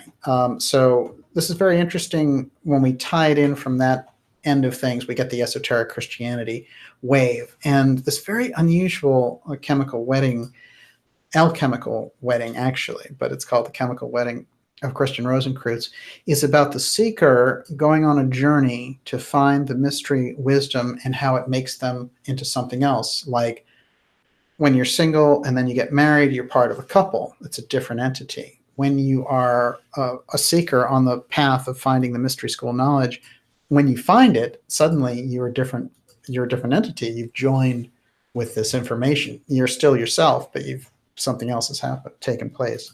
A transformation has taken place here. Now, we're going to jump ahead a little bit here to Rudolf Steiner and the influence of Rosicrucianism creating anthroposophy and spiritual science. I want to remind everyone, you're watching the Dark Journalist program. We're going deep here on the real secret Rosicrucian America and the influence that it had on the founding of America and the incredible idea blossoming of spiritual independence, and the ability to, freedom of worship, freedom of religion, freedom of speech. This is the core mystery school tenets, bringing forward an entirely new Atlantis, as it were, or in this case, a new America. So before I jump in there, Miss Olivia, how are you doing over there? Good. Would you like a question? Mm-hmm, sure. Okay, Salim Salam wants to know, Francis Bacon wrote the book New Atlantis. Does it mean he knew about the old Atlantis? Oh, he knew about the old Atlantis. And how did he know? And what did he know? He was one of the people who translated the Plato's texts for Timaeus. So that has the whole Atlantis story in it. So he understood that aspect, but his relationship with mystery knowledge, and if you study the mystery schools, it starts to become obvious who was in and who was out. But the Rosicrucians themselves, the deepest mystery school, no question about it, connected directly to that great white brotherhood. And again, white representing the aura of purity in the esoteric sense. Nothing, it doesn't relate to anything to do with race or anything else. But the Great White Brotherhood is the standard for understanding the ascended masters. If you look on the esoteric side and the esoteric traditions, once you get into people who are looking into Rosicrucianism, it's direct. It's like interlocked. The Rosicrucians are right in the heart of the Great White Brotherhood. So I think when you're looking at the Rosicrucians, you're looking at the top of the mystery school ladder. And we've talked about this before, how there are different ranks of schools, and all of them have incredible knowledge for humanity to move the culture forward. But the very top schools, it's very interesting, because I have a quote here from Bulwer Lytton relating to this, and it talks about how by the time you get to really understanding them, we might not even be talking about a school that's here on Earth. They may reside in an actual spiritual domain, an etheric domain. So it's, it gets very cosmic when you get deep into it. Yes, Miss Olivia. Zara Drew just said, I found a lovely map of secret societies and political order to see arrows and linking connections. I would love to see that. Send it to us, please. Oh, absolutely. Some people do fantastic research on this, as we've seen. I wanted to point this out, too. This is a picture of a Bacon statue. This is in the Library of Congress. Now, again, Bacon being revered here in America, at the Library of Congress, certainly he contributed so much. But when you think about America traditionally, there's nothing to suggest that he contributed anything to the actual American Revolution experiment. So it's interesting what he's doing there. And of course, all you have to do is check the record to find out that he was, in fact, a driving inspiration with New Atlantis for us to create the great American experiment. A couple of interesting. One more question? Oh, sure, yeah. Okay. All right, Najat Madri. Any chance? Great questions tonight. Yeah, they're Everyone's incredible. off the charts. I can't wait till we get to the question section. Okay. Any chance Trump is a Rosicrucian or part of the White Brotherhood? He and his family, including Uncle John.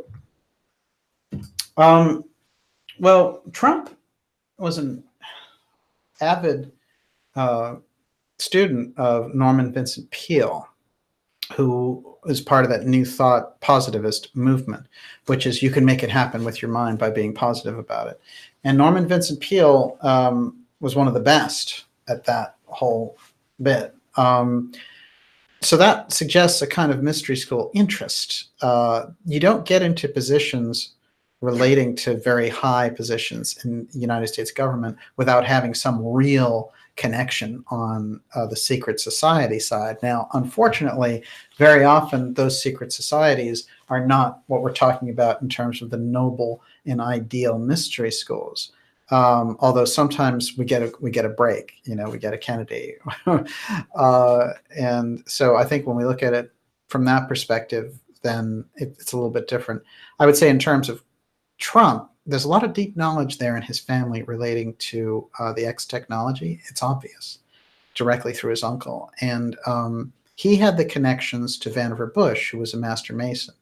So I think that we're looking also at Trump as a builder. I think I would look to the Masonic side for his kind of mystery connections, as it were. And again, the Masons are a public mystery school in that sense. They seem to be saying in the chat that he might be a Knight of Malta. Oh, well, that's interesting. Yeah. Well, I don't think that it's hard to say in relation to Trump what guild he belongs to, but I would lean towards the Masonic end of the spectrum. But there's a little something about Trump which is a wild card, and I get the impression that it's because of the information that his uncle gave him, which we covered. It's our most popular episode, actually, of the X series. I think it has close to maybe 400,000 views, but it's Tesla, Trump, and the Time Capsule. So you can review that episode if you want more of those Trump connections, which I highly recommend. Let's look at Steiner's references around this. First of all, let's get grounded on what Steiner was talking about in terms of what this information is for. Again, you're watching the Dark Journalist show, and we're going to take your questions in the second part. Ask them all in caps, and we'll get to them in about a half hour, somewhere in there. Okay. Steiner, quote, "The great task of theosophy, or anthroposophy, is to bring to the world the rejuvenation of which it stands sorely in need." Rejuvenation. "We must get beyond the banal and purely material to recognize soul and spirit as powers operating in life. This must be the aim of the work in our groups. More and more, we must be permeated with the knowledge that the soul can gain mastery over the external world." Unquote. This is very important. This is the mission of theosophy. It's the mission of anthroposophy and spiritual science, which are the public mystery schools. This is what they're looking for.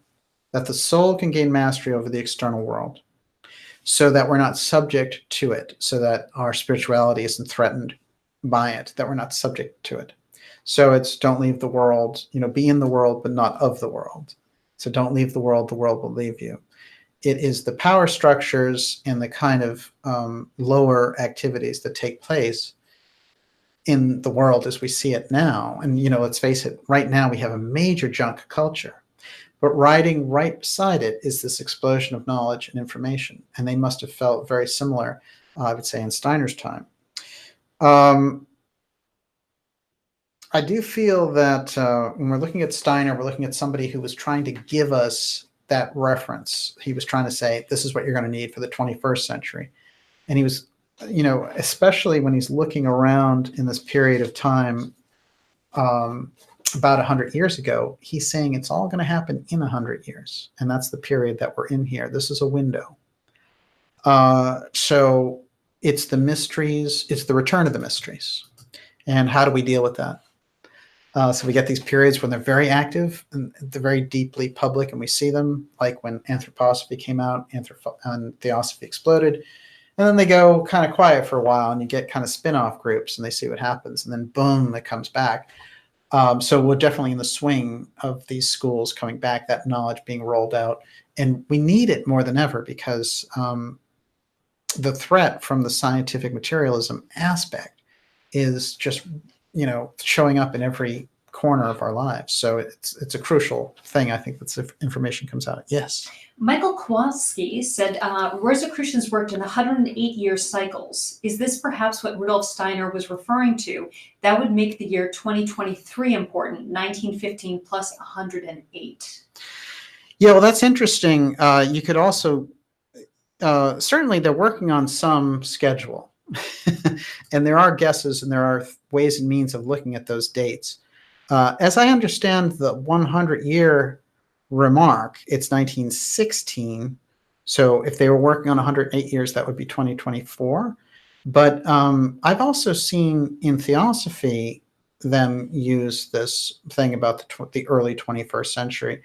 And there are also some other references of Steiner talking at different points of time saying this is taking place around, that in that period past 2000. So it's kind of, we know that we're in the window. That much is for certain. I wish he had just come out and said, hey, look, 2020, that's your window. You got 20 years, make it happen. But he said in 100 years' time, there would be a window.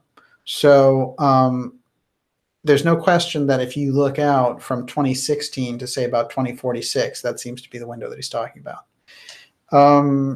Let's get it. Manley P Hall is someone that I think really brought a lot out in relation to the mystery schools with the secret teaching of all ages. And I don't think his story has ever been really well. It's so interesting. He's such an unusual character. It's almost like five people in one. It's almost like he is one of these Saint Germain type characters. He's amazing. But he did, in fact, bring forward this information. And, who knows where he got it? I mean, he obviously was a deep initiate himself. And later, on in life, when he was almost 80, there was a Masonic group that gave him an honorary title because of all the knowledge that he knew. So a lot of people just say, oh, that Manley P Hall was just a Mason, whatever, but they just gave him the honorary title because he put the information out. They knew that he knew what they knew. So it doesn't look like he had a lifelong Masonic membership. Let's get into his impression of the Rosicrucians. Quote, the Rosicrucians and other secret societies of the 17th century used watermarks as mediums for the conveyance of cryptographic references and books presumably containing Baconian ciphers. That's Francis Bacon. They're usually printed upon paper bearing Rosicrucian or Masonic watermarks. Often there are several symbols in one book, such as the Red Cross, urns, bunches of grapes, and others. Remember, this is a language. We have cryptography and then we have stenography. The X stenography is something that is the cornerstone of what we're researching here in this program. At hand is a document which may prove so remarkable a key to a cipher beginning in the tragedy of Cymbeline. So far as known, it has never been published and is applicable only to the 1623 folio of Shakespearean plays. The cipher is a line and word count involving punctuation, especially the long and short exclamation points and the straight and slanting interrogation points. This code was discovered by Henry William Bierce in 1900, and after it has been thoroughly checked, its exact nature will be made public. No reasonable doubt remains that the Masonic order is the direct outgrowth of the secret society of the Middle Ages. Nor can it be denied that Freemasonry is permeated by the symbolism and mysticism of the ancient and medieval worlds. Sir Francis Bacon knew the true secret of Masonic origin, and there is reason to suspect that he concealed this knowledge in cipher and cryptogram. Bacon is not to be regarded solely as a man, but rather as a focal point between an invisible institution in a world which was never able to distinguish between the messenger and the message, which he promulgated. This secret society, having rediscovered the lost wisdom of the ages and fearing that the knowledge might be lost again, perpetuated it in two ways. And he goes on. Now, I will say this, that there's something really key that he's getting at here, which is that the secret societies realized once they had reassembled this information that had been split up, that the possibility existed again when you look down the road, that if we got into the 21st century, there could be a nuclear exchange, there could be all these societal upheavals, and we would lose it again. Now, we lost it for a long time, all the way back from the Egyptian mother culture into the Egyptian, the Atlantean mother culture into the Egyptian Book of the Dead period. And then there's a long wait before the Rosicrucians come back and bring this information forward. So they were looking at it and figuring out, how can we do this? And this is where steganography comes in. This is where the communication of the ideas come in. But they were also looking for people who they could train, who could carry on the tradition without letting that secrecy out. This is why there's such a hardcore secrecy veil over Masonry and in the deeper aspects of Rosicrucianism, because only through that secrecy can the actual work survive, because letting that out to the modern society allows them to become the target. So they moved in, just like they avoided the Inquisition, for example, they moved in ways to get that information out. And by the time you get to Blavatsky, they figure, okay, the onslaught is on, scientific materialism is here, bam, let's let it out. Psychic information, meditation, reincarnation, ascended masters, cosmic significance, it's all hammered out suddenly. 1875, boom, there we go. Yes. I think it's really important. I mean, someone was just saying that they hate secret societies, Jennifer Mimon, and I understand that. I came from that perspective, but I have to say, I'm leaning more into understanding the necessity of keeping things secret, only because I've seen what's happened, sort of, I'll say it with the Q movement and things like that. There's, you let a little information out and it wreaks havoc and people abuse That's it. by design. That's it's interesting. It's by design also, because once they have the information, they might be able to do something with it. Yeah, that's a great point. Could you talk a little bit about the risks? Yes, involved? I think Theosophy and Steiner both outlined this incredibly well. Here's the thing. The government lying about, say, advanced technology, or taking your money to work on projects and then running, creating this black budget backdoor to harvest the citizens, and using a wall of secrecy like the National Security Act to say, we have the right to do that because we're protecting you. That's the kind of secrecy we need eradicated from the society, because it doesn't allow the society to grow in the same rate and with the same information that a small group of elites get to do. So we never get to that place because a small group has pirated it. The problem is also that the small group that has pirated the information is not very spiritually advanced. They're some of the most base people around. So that's also part of the issue. It might be a little bit different if they were spiritually advanced and knew how to get it out to the public. But erecting that wall of secrecy and having henchmen like the NSA and the CIA protect it, while breaking down constitutional rights of individuals, that's a major problem. Now let's talk about the mystery schools and the information that they let out.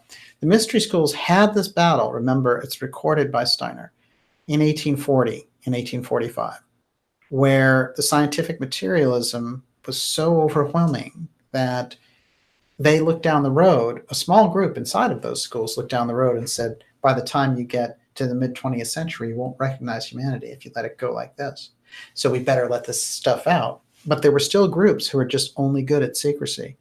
That's what they knew how to do. They were mystery schools who kept the rights, and they kept the information, and they knew what to do. But they didn't know how to let that information out. They didn't have a good program for releasing that to the public. But there was a group that said, we can speed this up. We can do this.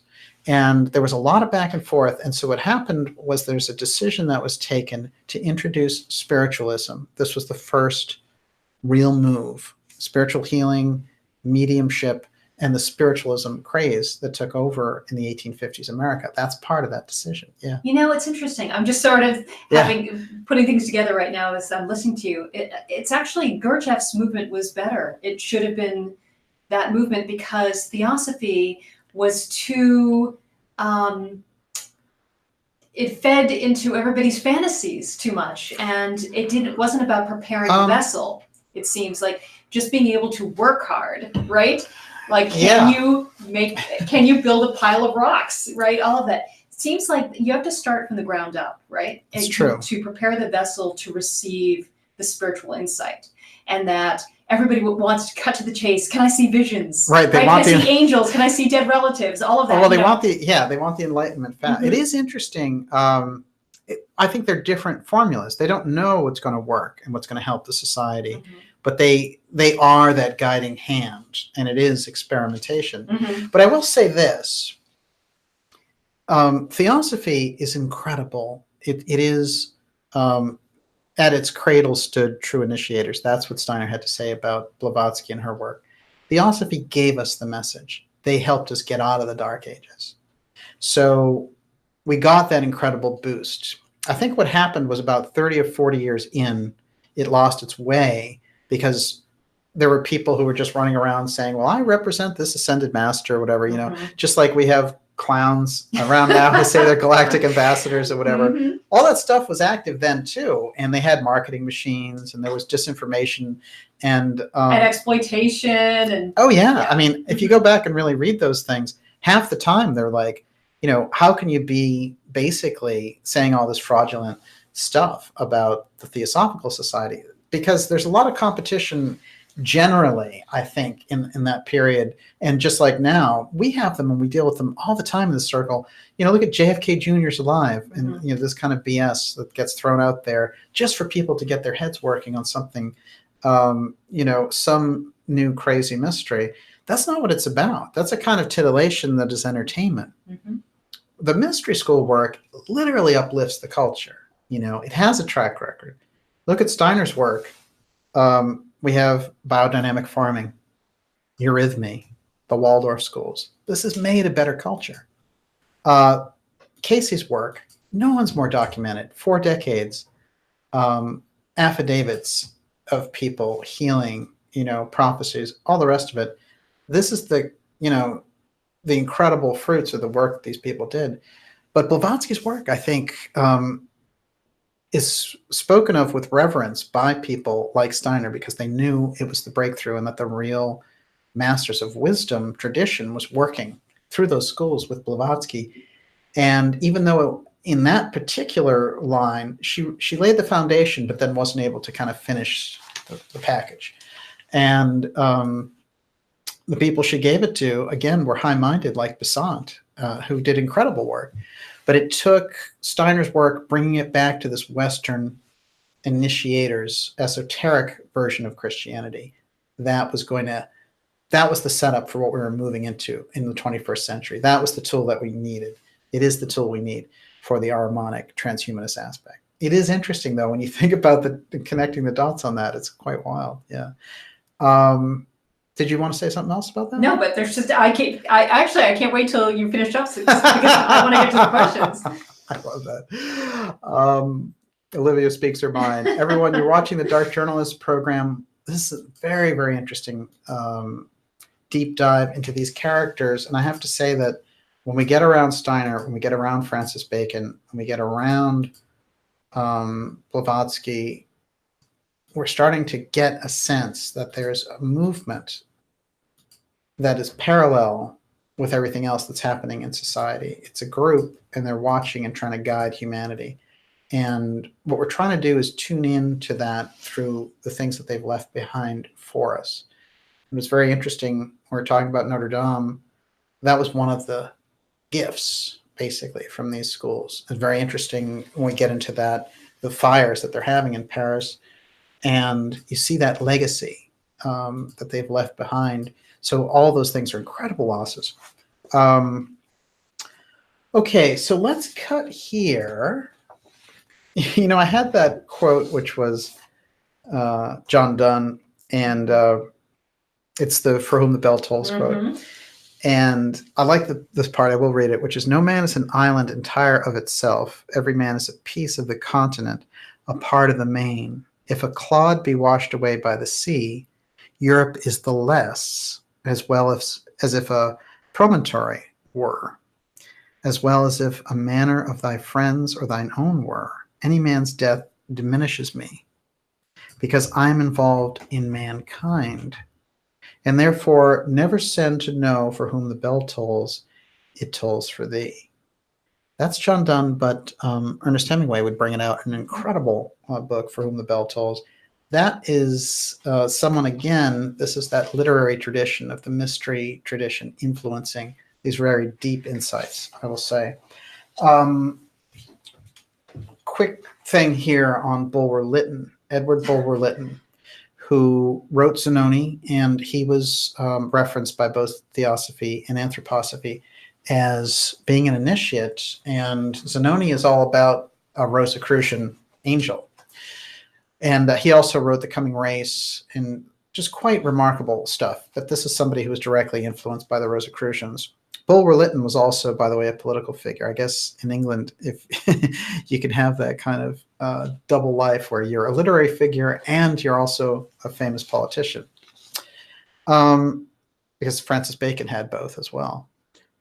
But Bulwer-Lytton is more 19th century, and his books are like 19th century sci-fi, giving us things about concepts about Vril and the coming race, and just incredibly the insights that were going on with these people, trying to give us some idea that there was some extra technology that was related to this spiritual advancement. We're still catching up to it. But this is what he had to say about the Rosicrucians, and I quote, "Venerable brotherhood, so sacred and so little known, from whose secret and precious archives the materials for this history have been drawn, ye who have been retained from century to century all that time, has spared of the august and venerable science. Many have called themselves of your band, many spurious pretenders have been so called by the learned ignorance, which still, baffled and perplexed, is driven to confess that it knows nothing of your origin, your ceremonies or doctrines, nor even if you still have local habitation on the earth." Edward Bulwer-Lytton in Zanoni. This is the reference to this other thing. What is it? What is this guiding hand that is keeping humanity going? And it is this mystery tradition operating sometimes on a spiritual level and sometimes on a physical, that interface. But certainly we're getting an idea there, but he's saying, not even if you still have local habitation on the earth, gets us into this idea that they might be operating from this etheric spiritual realm. Very important to keep in mind. Steiner's impression, and a couple of real interesting keys that he gave us in relation to the Rosicrucians was that they represented the full force of the Western mystery schools, and that they were basically the deepest school. Steiner's anthroposophy in many ways is patterned after the Rosicrucians, and Steiner himself, although he didn't come out and say this, the impression is that he said he was an initiate, had been initiated by one of the masters of these schools. He didn't say what the school was. So there's a kind of secretive thing there. But in my opinion, it was the true Rosicrucian schools. Now, let's touch on real briefly the Americanization of Rosicrucianism. And remember, it was the original Rosicrucians that came over here and helped found America. And that was in Philadelphia in the 17th century, before the American Revolution. It's very important to keep that in mind. Now, one quick thing, and it's a little gem here from Steiner I want to give. We're going to do a show on Saint Germain coming up, but I want to let this piece out now, which is, it seems to me that when he talks about the past lives of these individuals, it's quite remarkable, because Saint Germain, according to Rudolf Steiner, was Christian Rosenkreuz. Of course, Saint Germain shows up as an actual figure during the time of Casanova and in the royal court, and he's spoken of very highly in theosophy and anthroposophy. But he is a transformative figure, and in Steiner's looking at this through the Akashic record, he singles out Saint Germain as the reincarnation of Christian Rosenkreuz.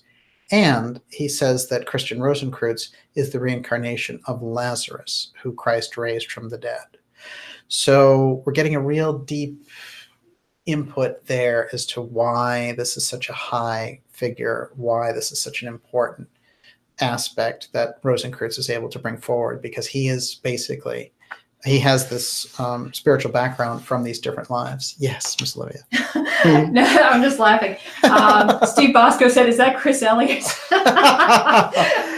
This is definitely that. That picture is pretty classic. But yeah, he's. I love those pictures of the Ascended. Well, they're idealized. Yeah, they're fantastic, and some of them really glow off the page. Mm-hmm. Okay, let's do this now. Going into Rosicrucian influence in America, let's touch on the fact that there's this very unusual story about how the American Constitution got passed in the first place, and the Declaration of Independence. Now, there was a lot of push-pull around the Declaration of Independence, and there were a lot of these different states that didn't want to go along with it, were afraid of the retribution, etc. It's just like, I guess, groups are afraid of Google and Facebook now, and they don't, they're teetering on an edge. But what I will say is that there's always been mystical stories in relation to it and how it got passed. And one of the stories that Jefferson told is in Manley P Hall's Secret Destiny of America, which is definitely a good one for us to touch on here at this point. Everyone, you're watching the Dark Journalist show. It is a fascinating thing for us to take a deep look at what's happening with the real mystery school influence in America. And it seems to me, as we look closer at it, their presence here is no accident. This is their experiment. This is their new Atlantis. We are their experiment, partly, yes, right? Yes. We have to see it that way. No doubt about it. Now, of course, they they operate all over the world and they have different experiments, but certainly the new Atlantis, America, is one of their prizes. It's a great crowd tonight. Already fantastic questions. And for any questions that come up, all in caps, it'll make it a lot easier for Miss Olivia, who is really playing incredible tennis over there. Okay, now this is straight from Manley P Hall's book. According to Jefferson, it was late in the afternoon before the delegates gathered their courage to the sticking point. The talk was about axes, scaffolds, and the gibbet. The gibbet sounds pretty bad. When suddenly a strong, basically saying, we don't want to be hanged, we don't want British retribution. There was some fear among these delegates. Suddenly a strong, bold voice sounded. Gibbet? They may stretch our necks on all the gibbets in the land. They may turn every rock into a scaffold, every tree into a gallows, every home into a grave. Yet the words of that parchment can never die. The Declaration of Independence. They may pour our blood on 1,000 scaffolds, yet from every drop that dies the axe, a new champion of freedom will spring into birth. The British king may blot out the stars of God from the sky, but he cannot blot out his words written on that parchment there. The works of God may perish, his words never. The words of this declaration will live in the world long after our bones are dust. To the mechanic in his workshop, they will speak hope. To the slave in the mines, freedom. But to the coward kings, these words will speak in tones of warning they cannot choose but hear. Sign that parchment. Sign if the next moment the gibber's rope is about your neck. Sign it. Sign even if the next minute this hall rings with the clash of falling axes. Sign by all your hopes in life or death, as men, as husbands, as fathers, brothers. Sign your names to the parchment, or be accursed forever. Sign, and not only for yourselves, but for all ages, for that parchment will be the textbook of freedom, the Bible of the rights of man forever. No, do not start and whisper with surprise. It is truth. Your own heart witness it. God proclaims it. Look at this strange band of exiles and outcasts suddenly transformed into a people, a handful of men weak in arms, but mighty in godlike faith. No, look at your recent achievements, your Bunker Hill, your Lexington. Then tell me, if you can, that God has not given America to be free. It is not given to our poor human intellect to climb to the skies and to pierce the counsel of the Almighty, one, but methinks I stand the awful clouds which will veil the brightness of God's throne. And then he goes on a little further and then collapses in his chair. He's in a very unusual outfit, too, which is interesting. It's a kind of uniform. And he leaves on his own, and he enters on his own, which you're not allowed to do because it's guarded. This is a very unusual figure that showed up to help pass the Declaration of Independence, according to Thomas Jefferson. Quite remarkable, the mystery school impact in those moments. I see these figures as initiates coming forward to complete the plan and to give those people courage at really dire moments where they thought that their entire lives were on the line. That's the courage that we needed to create the nation, to get this Declaration of Independence. And it's the same courage that we need more here, right here in the 21st century, face down with this kind of technocracy and this kind of transhumanist movement that's moving in. But I will say this, from Bacon to Steiner and the influence of the mystery schools through Shakespeare, if we look at it, if we really see what the program is, they're moving the culture because they know these forces, it's going to be the clash, and they're trying to give them that ancient wisdom as a tool to help them reconnect with their spirit, and that will reconnect them with their courage in order to move the culture to a deeper place. And it seems like, you know, when we look at Kennedy facing down the missile crisis, or even Reagan negotiating the nuclear reductions, when we look at these different things that have happened in history and people causing, you know, a great pushback against the government when it's been out of line, we can see that that courage exists, and they understand that they have the tools to help bring it up in humanity's consciousness. And this is really the period that we need it, where in the regular run of things, they're making us try to forget that ability over and over again and just think of ourselves as a consumer and under a control grid and what can you do and all the rest of it. the mystery schools have those answers, and they've been bringing them forward. And it was, in fact, the Rosicrucians who helped to give us that initial message through the New Atlantis of Francis Bacon. Yes, Miss Olivia. Nancy Dunn is articulating probably something that a lot of people think, and I wanted to get your take on it. Yes. So she says the secret destiny of America is the takeover of our country by these secret societies and their quest for world domination with Lucifer as their king. What do you say? Well, you're talking about left-hand schools. So left-hand schools have an occult agenda that's upside down. So when you talk about the Rosicrucians, like the Rosicrucians, they're not coming from that place. Now, here's the other risky thing about this information and this knowledge which the mystery schools possess. It can be misused.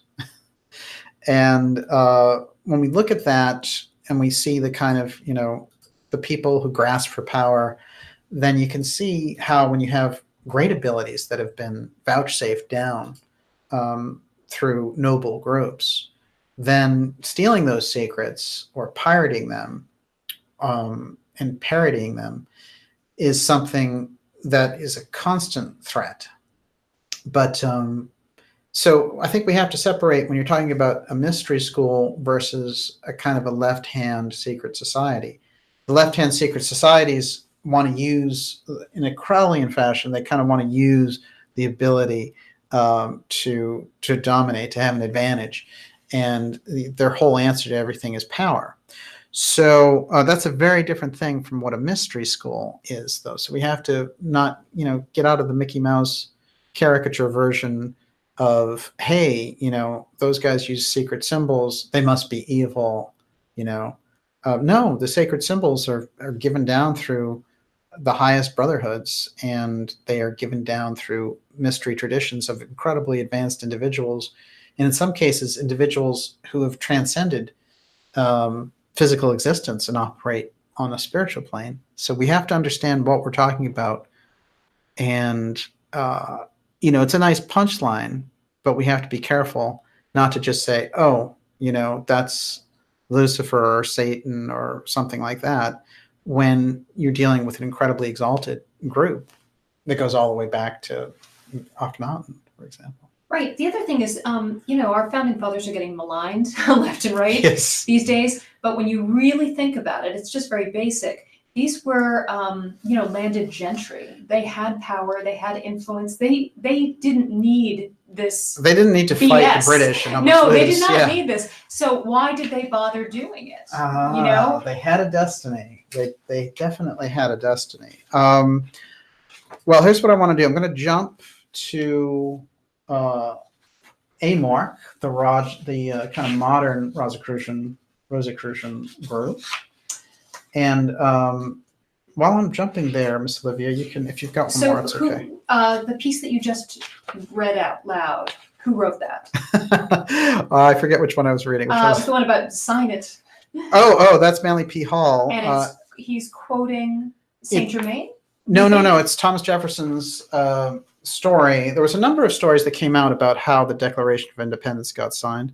And this one came in the period through Thomas Jefferson saying, well, this is what happened. That's how we got it passed. Now, the story got kicked around for a long time before anyone understood what was going on there. But it's obvious that there was some kind of brotherhood mystery school influence on it. Let's take a quick look at Harvey Spencer Lewis.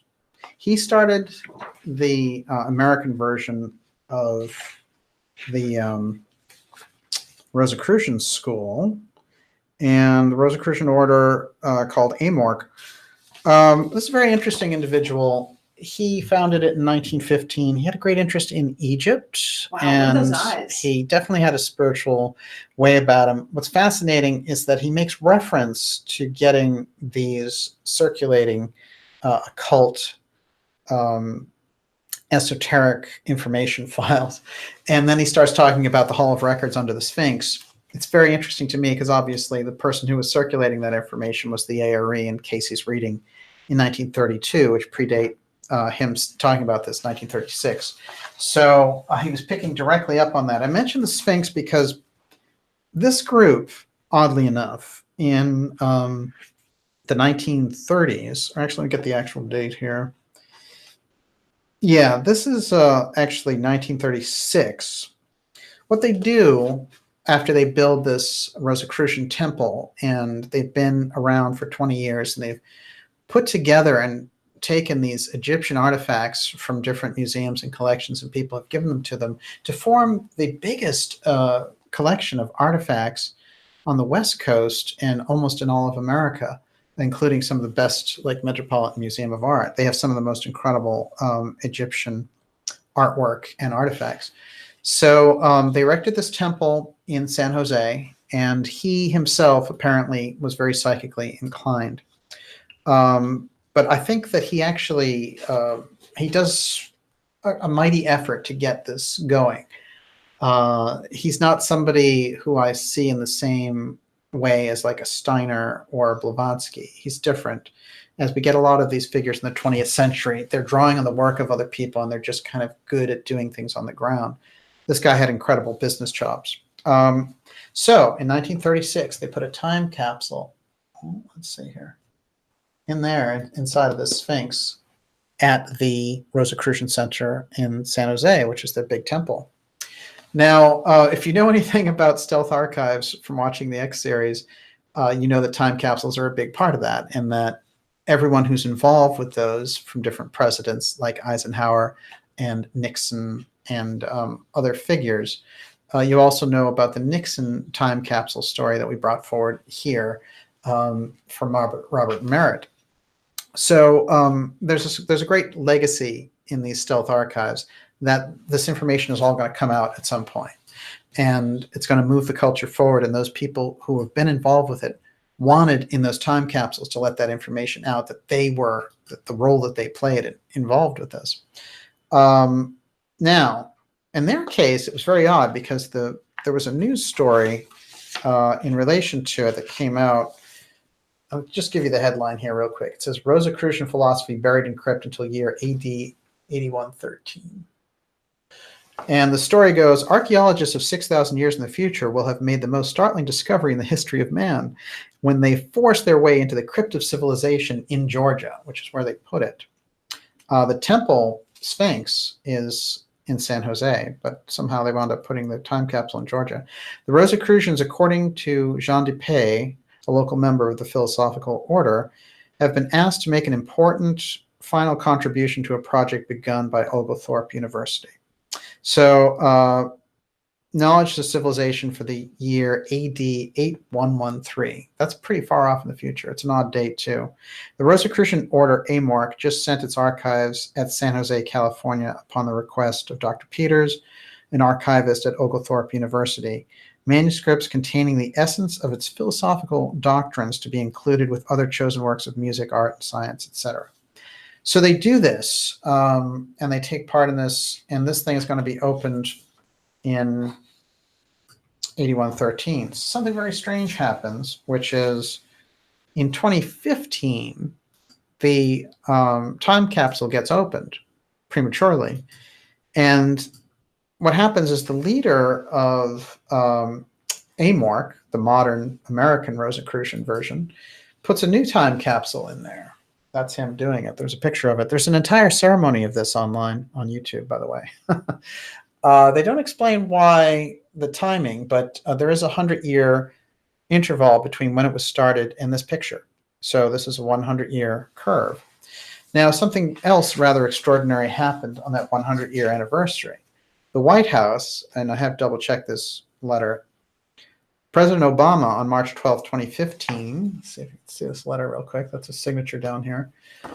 Sent them this letter, quote, this is from President Obama to AMORC, the Rosicrucian Society in America. I am pleased to join in celebrating your 100th anniversary. In America, history is not only made by presidents and generals. Change often comes when caring and engaged individuals join together to build a brighter, stronger future for themselves and for the generations to come. For years, you have carried forward a proud tradition by bearing to imagine the world as it could be and working tirelessly to realize that vision. You're helping America reach a better tomorrow. Congratulations on your anniversary. as you reflect on your years of service to your community. I hope you take pride in what you have achieved. I wish you all the best for the years ahead. President Barack Obama, writing to a modern-day mystery school. This is quite remarkable. I mean... Well, you know, we were doing research for the show, and some people suggested that Obama himself is a Rosicrucian. Very interesting. Yeah, he's definitely highly aware of them, sending them that letter. That's their center there in San Jose. Obviously, it's got the Ankh up here and lots of Egyptian imagery built in. Now, a couple of interesting things about that. The whole thing about Amorc is that they're drawing on a tradition. So they are, you know, what they're working with is what was brought over. So it's not so much that it's a living tradition, but they are perpetuating the tradition by keeping the ideas alive, which is valuable. And I think that the last active real stream of the Rosicrucian Brotherhood was coming directly through anthroposophy. Now, there was something that said that Spencer was, you know, he was taken in France and he had gone through the Rosicrucian initiations. I don't know if that's true, but I will say that their presence is interesting. But it seems to me that the real push from the Rosicrucians in the modern era comes directly through the stream of anthroposophy and the Rudolf Steiner schools. That's where it seems to me to be the most vital.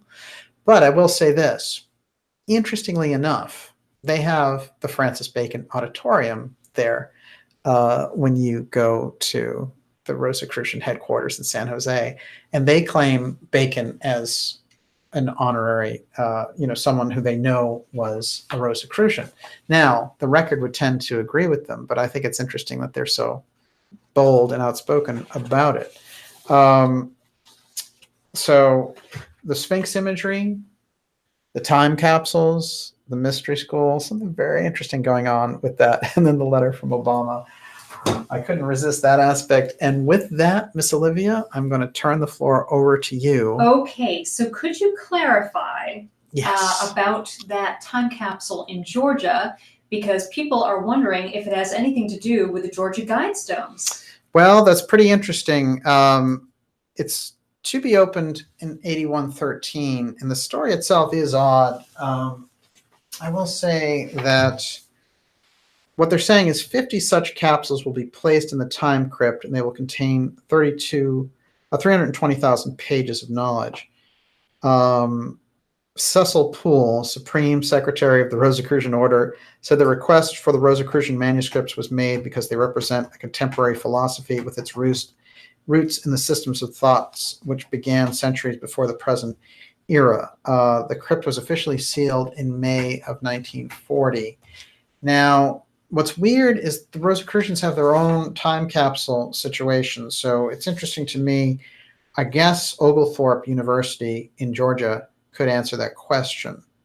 And maybe that's where you get some answers if it has any relation. Now, the Georgia Guidestones, on the Guidestones, they talk about a time capsule. And interestingly enough, they talk about that time capsule. They even give directions to it there, but it doesn't make any sense because it says it's 6 feet from blank. But they know that there's a time capsule aspect. It's recorded there in the Georgia Guidestones. The Georgia Guidestones overhead, not to be spooky, but form an X. They definitely have the X steganography embedded, and it's RC Christian, Rosicrucian Christian, basically. So the person who put it there, it's been surmised from a number of people, was a Rosicrucian, this RC Christian. So we know that there's a tie-in there. The 8113 AD date is very odd, I think, and bears a little further investigation on that. The 100-year time capsule, which the Rosicrucians opened there at their school, they just placed a new time capsule in there. I guess that one is for 100 years. I'm not sure. But they showed a map of all the time capsules that they have, and there were a number of them all over the world. And interestingly enough, the majority of them were in Europe. which is where Rosicrucianism, of course, started in Germany. So, however, that breakthrough to America and the group that came over here and brought Rosicrucianism to America to influence the Founding Fathers, that whole thing that happened was from Germany over to America. So these groups were definitely coordinating there at this kind of period of time that Bacon is in. No question about it. Okay, so this is a big question from Salim Salam again. Big. Mr. DJ, Yes. What is so special about Germany? This is a fascinating Oh my question. God. We've wondered this ourselves. Well, look, whenever I've studied Germany, I can tell you this. Most of our technology comes from Germany. And whenever I went into it, I would always find it was German this, German that, phones, televisions, everything. So then when you think of this great philosophy and the great movements, science movements and all the rest of it, all through Germany. So there's something kind of remarkable about this stream of culture emanating from there. And I will say that there are so many roots in Germany and the surrounding area that give us the culture that we have today.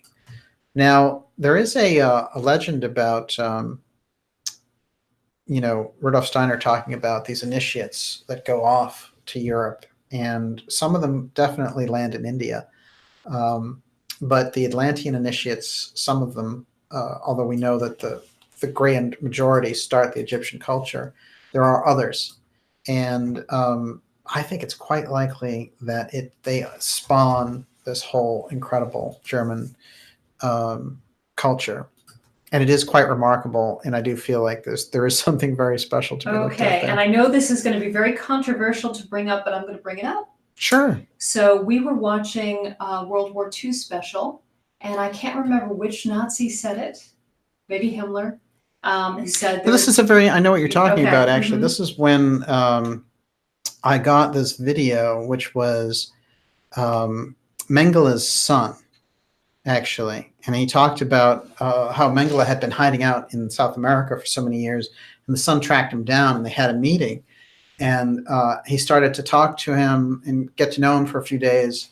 Hey, Daddy Mengele. And Mengele was one of the worst, one of the biggest monsters in terms of manipulating human physiology and, plunging kids into cold. He's a psychopath. Well, no question about it. But he would plunge them into ice to see what kind of changes would take place, and then he would, excessive heat and things like that. I mean, the guy was he was trained to treat human beings like laboratory mice. Now, what's interesting is about the second week that he's there, the son is like, I couldn't hold back anymore, and I wanted to know, how could you ever be a part of these such horrible experiments? And Mengele got very ticked off at him and couldn't believe. He was like, how arrogant, it is for you to say all these things. I was working, for a cause and people. He said, don't you get it? The only thing that was going on there is there was two great races that were trying to fight over the rulership of the world. And the two great races were the Nazis, Germans, and the Jews. And that this is the nature of the whole thing. And I was just like a foot soldier and all that. Now, it is quite interesting because that whole perspective, there's always a justification. People always have worked that. But it is amazing because the son was floored by the whole thing. The larger picture of it is, are there these races of people that dominate at different points that are kind of looking to outdo each other and become the master race? And we know that the Nazis took that to the ultimate limit, and with very tragic results, unfortunately. What I thought was so fascinating about that is that he was acknowledging that the Jews were a great race. That he said, the Germans are a great race, the Jews, and that this is sort of a fight to the death. And, just to get into the psychology, the consciousness. It is. Of this. Well, Mengele, though, remember, so many of those high-ranking Nazis the whole thing was about a race battle, and that they had to be the ultimate race. And they were taking it, they were taking their cues and distorting all kinds of different types of esoteric information including Darwinism. But you know, you can like, do you remember when I was reading about New Atlantis? You could take Bacon's ideas when he was talking about, you know, improve the race, improve the culture, improve their physical ability, improve their intellect, and then think about, you know, the kind of you know, the real circus that the Nazis had with their like, well, if you have a certain slant to your forehead, you're advanced, and if you don't, you're not, and if you have blue eyes, you're advanced. I mean, that was really that's like they were doing this whole kind of false thing to present themselves as superior. So they were distorting the information.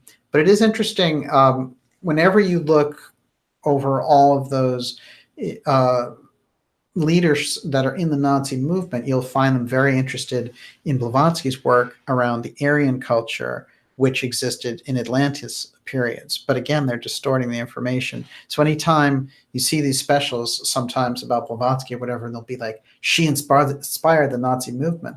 I mean, it's a ridiculous thing on its face because, you know, you can take information and use it any way that you want. But there's nothing in the Blavatsky's information that says, go exterminate a whole different race of right, people. exactly. But again, this sort of validates the mystery schools keeping things This secret is the tricky because you thing. release it and you don't know what's its unintended consequences. Right? It is. Well, think about it. The symbol of the swastika was maintained. It was even an early part of the theosophical imagery, and that was a topsy-turvy X. So it is quite fascinating. When you get into it on that level, wow, it's off the charts. But you can see the most base reading of it is we'll be superior, we'll have the esoteric information, and we'll dominate. That's like Belial or the Ahrimanic thing. So it is, yeah, it's totally off the charts. Go ahead. Okay, so Pam Sotsin, where are most of the Rosicrucians today in 2019? Most of, well, you want to talk about the secret ones or the ones that are in public? Both, of course. Certainly America is an incredibly robust Rosicrucian scene through AMORC. But I would say the vast majority is concentrated there in Germany and France and in other Central European countries. There are lodges for AMORC even as far as Australia. And listen, Rosicrucian ideas are foundational ideas of philosophy, advanced spirituality. So it's just a matter of, you know, when you're looking at mystery schools, I make this delineation sometimes. You've got the actual mystery schools, then you have other schools beneath it. And the lesser schools, as it's understood, have about, you know, a certain percentage of that knowledge of the larger, like the Great White Brotherhood of the Rosicrucians. The lesser schools would have parts of that, you know, but they need to work more to get up to that level. And then there are other groups that are schools of where they just kind of repeat these things. They're arcane schools. They know the rules. They maintain the tradition. And then you have private groups underneath that. And then you have public study groups that are you know, that work in small groups around a set of ideas. And in the final analysis, you have public groups, which is what most people know of as mystery schools. So in that whole mix, the Rosicrucians and the Masons, they have their public version, which is just, it's kind of like a caricature of the whole thing. And you can learn things just on a surface level from those groups without being a deeper member. But if you were somebody in the inner kind of esoteric circle of something like the Rosicrucians, that's probably a very different experience than working with AMORC, which is more of a public organization so people get acquainted with ideas. Yeah. Okay, so Windhammer asks, is there not also a divide in the Western schools, i.e. black and white magic? And Marco Zerpa wants to know, who is the opposite to the Rosicrucians in today's society? Well, someone suggested that would be Scientology. Oh, yeah. Well, you can get very deep if you go into Hubbard's end of things. What I would say is this about, we have to understand the left-hand schools. Look, the Golden Dawn, for example, was a school of magical scrolls that were found in the mid-19th century. And those scrolls were put together by the same person, by the way, who put together Trithemius, who put together extegonography and let that out. well, he didn't go for the X steganography. He just talked about steganography. And it is known as a text within a text. That is the kind of hidden message that only an initiate can see. But in steganography, remember, it's hidden in everyday life. So it's not something that you know is a puzzle and you have to solve, which is more like cryptology or cryptography. So it's very interesting when you look at these different developments, because again, what the Golden Dawn found was related to what Trithemius was putting out. And so they reinterpreted it, everybody got reinvigorated, and boom, they had this schism inside, and it nearly destroyed the whole thing. And then people like Crowley and stuff picked up on elements and aspects because they were good. They were good at understanding ritual. They were good at these aspects of it. But their ideals weren't similar to something like what a real Golden Dawn mystery school would be. So we have streams, you could almost call them polluted streams of information that exist around the mystery schools. And what you have to do is try to extract the best that you can from the different offerings. But there have been good people associated with movements like the Golden Dawn, for sure. You've had some of the great literary minds associated with it. And so some people out there like Dion Fortune over time have given us a good idea of some of these different groups and what's good about some groups and what's not so good about others. But in terms of who the Rosicrucians opposite would be, there are secret groups. See, what's weird is what people don't really understand is there are actually Ahrimanic groups, quite a few actually. Oh God, yes. Yeah, and so they're spread out, and so you have this kind of public battle that's going on between groups that want to bring forward something that is useful to the culture and other groups that are kind of trying to harvest their members. So that's where we get all these cults and everything else from. Okay, on the most basic level, yes, aren't there basically just two paths? And one is we want to worship God, or we want to become God, right? Is it? I mean, well, if you could yeah, define it. I think that it is. Look, there's many ideas, right? We have a series of ideas, and Eastern ideas, Western ideas, cosmic ideas. Right, but if you could split them just into two at the highest level, there are those that sort of do not seek to, become gods, presume upon God, and there are those who do. They don't, they just sort of want to wipe out the idea of a heavenly father, a creator, and they want to deny his existence and become as gods, right? Ultimate rebellion. Yeah, well, you could also say, though, it's interesting because a lot of this gets to ideals, too. Those groups, those two divisions exist the way you talk about them, exactly. Mm-hmm. But I would say this. Somebody could think that, I'm showing up for church and I'm learning this stuff by rote, and that's how I'm getting along. But that can actually, doing things mechanically can actually promote Ahriman. So I can be a Bible thumper and be promoting Ahriman. So it's tricky. It's hard to get into the black and white aspect, just like you were talking about with Gurdjieff.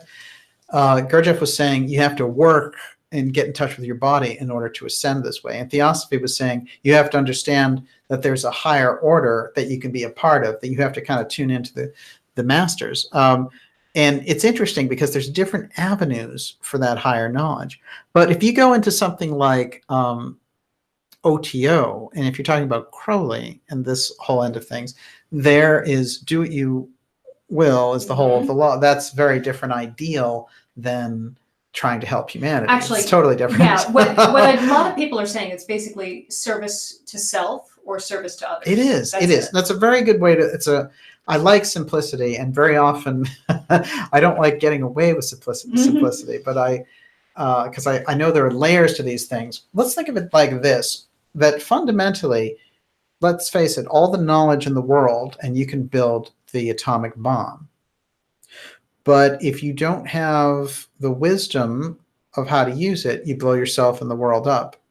It doesn't matter how smart or how erudite your culture is. This is part of what was happening in the Cold War. These groups were looking across from each other and saying, my God, with the press of a button, just like now, we're having these tensions with Russia. It's so absurd that we could just wipe out culture, all these things that have been worked for by millions, billions of people to move the culture forward. And you've got this ridiculous situation where the mastery of physical science has given us the ability to obliterate everything. So you can see that that's not the answer. Simply subduing physical matter isn't the answer. If you don't have the spiritual counterpart, it's a losing battle, ultimately, although a lot of people are very happy to play that game. Yes, Miss Olivia.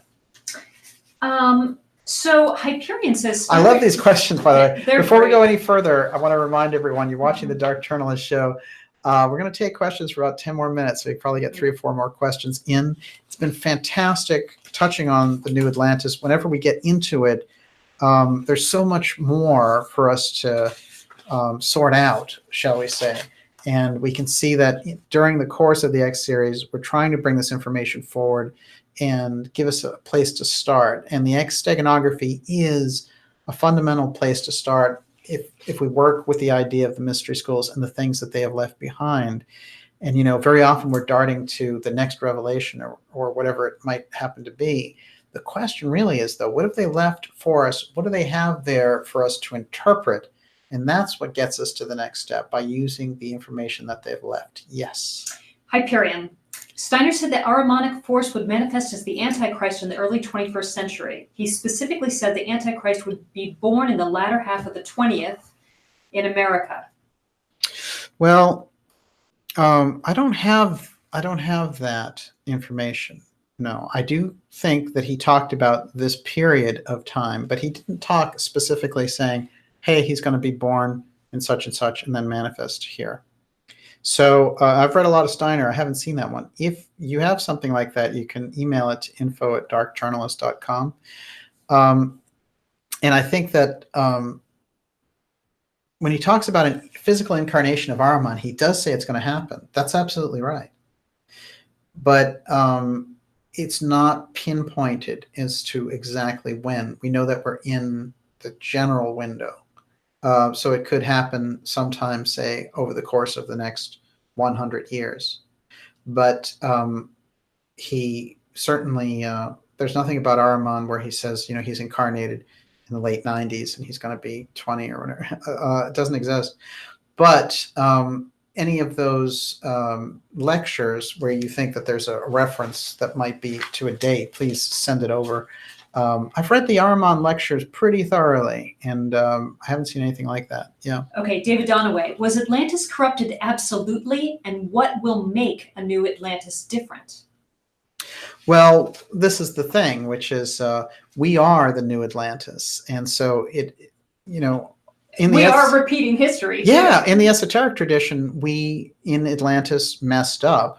We were these spiritual beings that could do anything, and we reverted to this very physical technology and blew everything up and created an apotheum effect, which almost destroyed the entire wave of advancement. So what we have to do is face it again. So they made the mystery schools help make the new Atlantis for us to work that out and move into that role as mastering the lesson instead of being subdued by it. So there's no question about it that we are the returning Atlanteans. And if you look at the work of Casey, I mean, of course, you have to believe in reincarnation for this, but I happen to. And in the mystery schools, they're all set up around reincarnation because they understand once you get to that level that there are incarnations that take place for humanity. So the time period that we're entering now is the same period when the Atlanteans had this clash between the Emilius group and the Belial group. And they are active, ever so active again. And here we are. Yes. So what do we need to do? What did we fail to do in the original Atlantis that we need to do now, if there's still time to save things? Well, I mean, I think from the mystery school point of view, there's definitely time to save things, and that it's an ongoing situation. that's very clear if you look at the esoteric tradition, that the big mistake was getting locked into material thinking only, and losing the spiritual connection, and kind of separating that part of ourselves. So to be very concise about it, it seems like getting obsessed with power and getting obsessed with the material plane is an imbalance on a soul level. We've seen it happen with people over and over again. We were just reading this incredible story, and it had to do with actually the brother of this fellow who works for GTSA in Mellon, his younger brother, because they're the Mellon family. And this guy had everything going for him. He was a Bitcoin billionaire and everything else. And he was on this incredible, kind of hamster wheel of taking drugs and just this incredibly stimulated lifestyle. And it burned him out at 54 when he was trying to get rehab, actually. And it's amazing when you think about it, because people can have all the opportunities handed to them that other people would dream about, but they can still be mishandled on a personal level. So you see that information drawing forward, getting closer to your own spiritual understanding, can sometimes be the difference between life and death, depending on the situation that you're in. And in his case, he had become addicted to this lifestyle. And we've looked at many cases like this. It's always interesting, I think, Olivia, when we look at this, because we always, it becomes difficult to understand, how did somebody go over the edge? They had everything going for them, but it was this addiction to, in this case, it was drugs. But it is that physical embodiment. It's the projection too much of the self into the physical environment. And as we see, it's very easy to do. So let's talk just a little bit about Lucifer and Ahriman. So Richard Yes. Humphrey wants to know, do Lucifer and Ahriman exist on the same plane? Well, it's very interesting. One of the things that anthroposophy in Steiner's work has brought forward, it's very significant about Lucifer and Ahriman.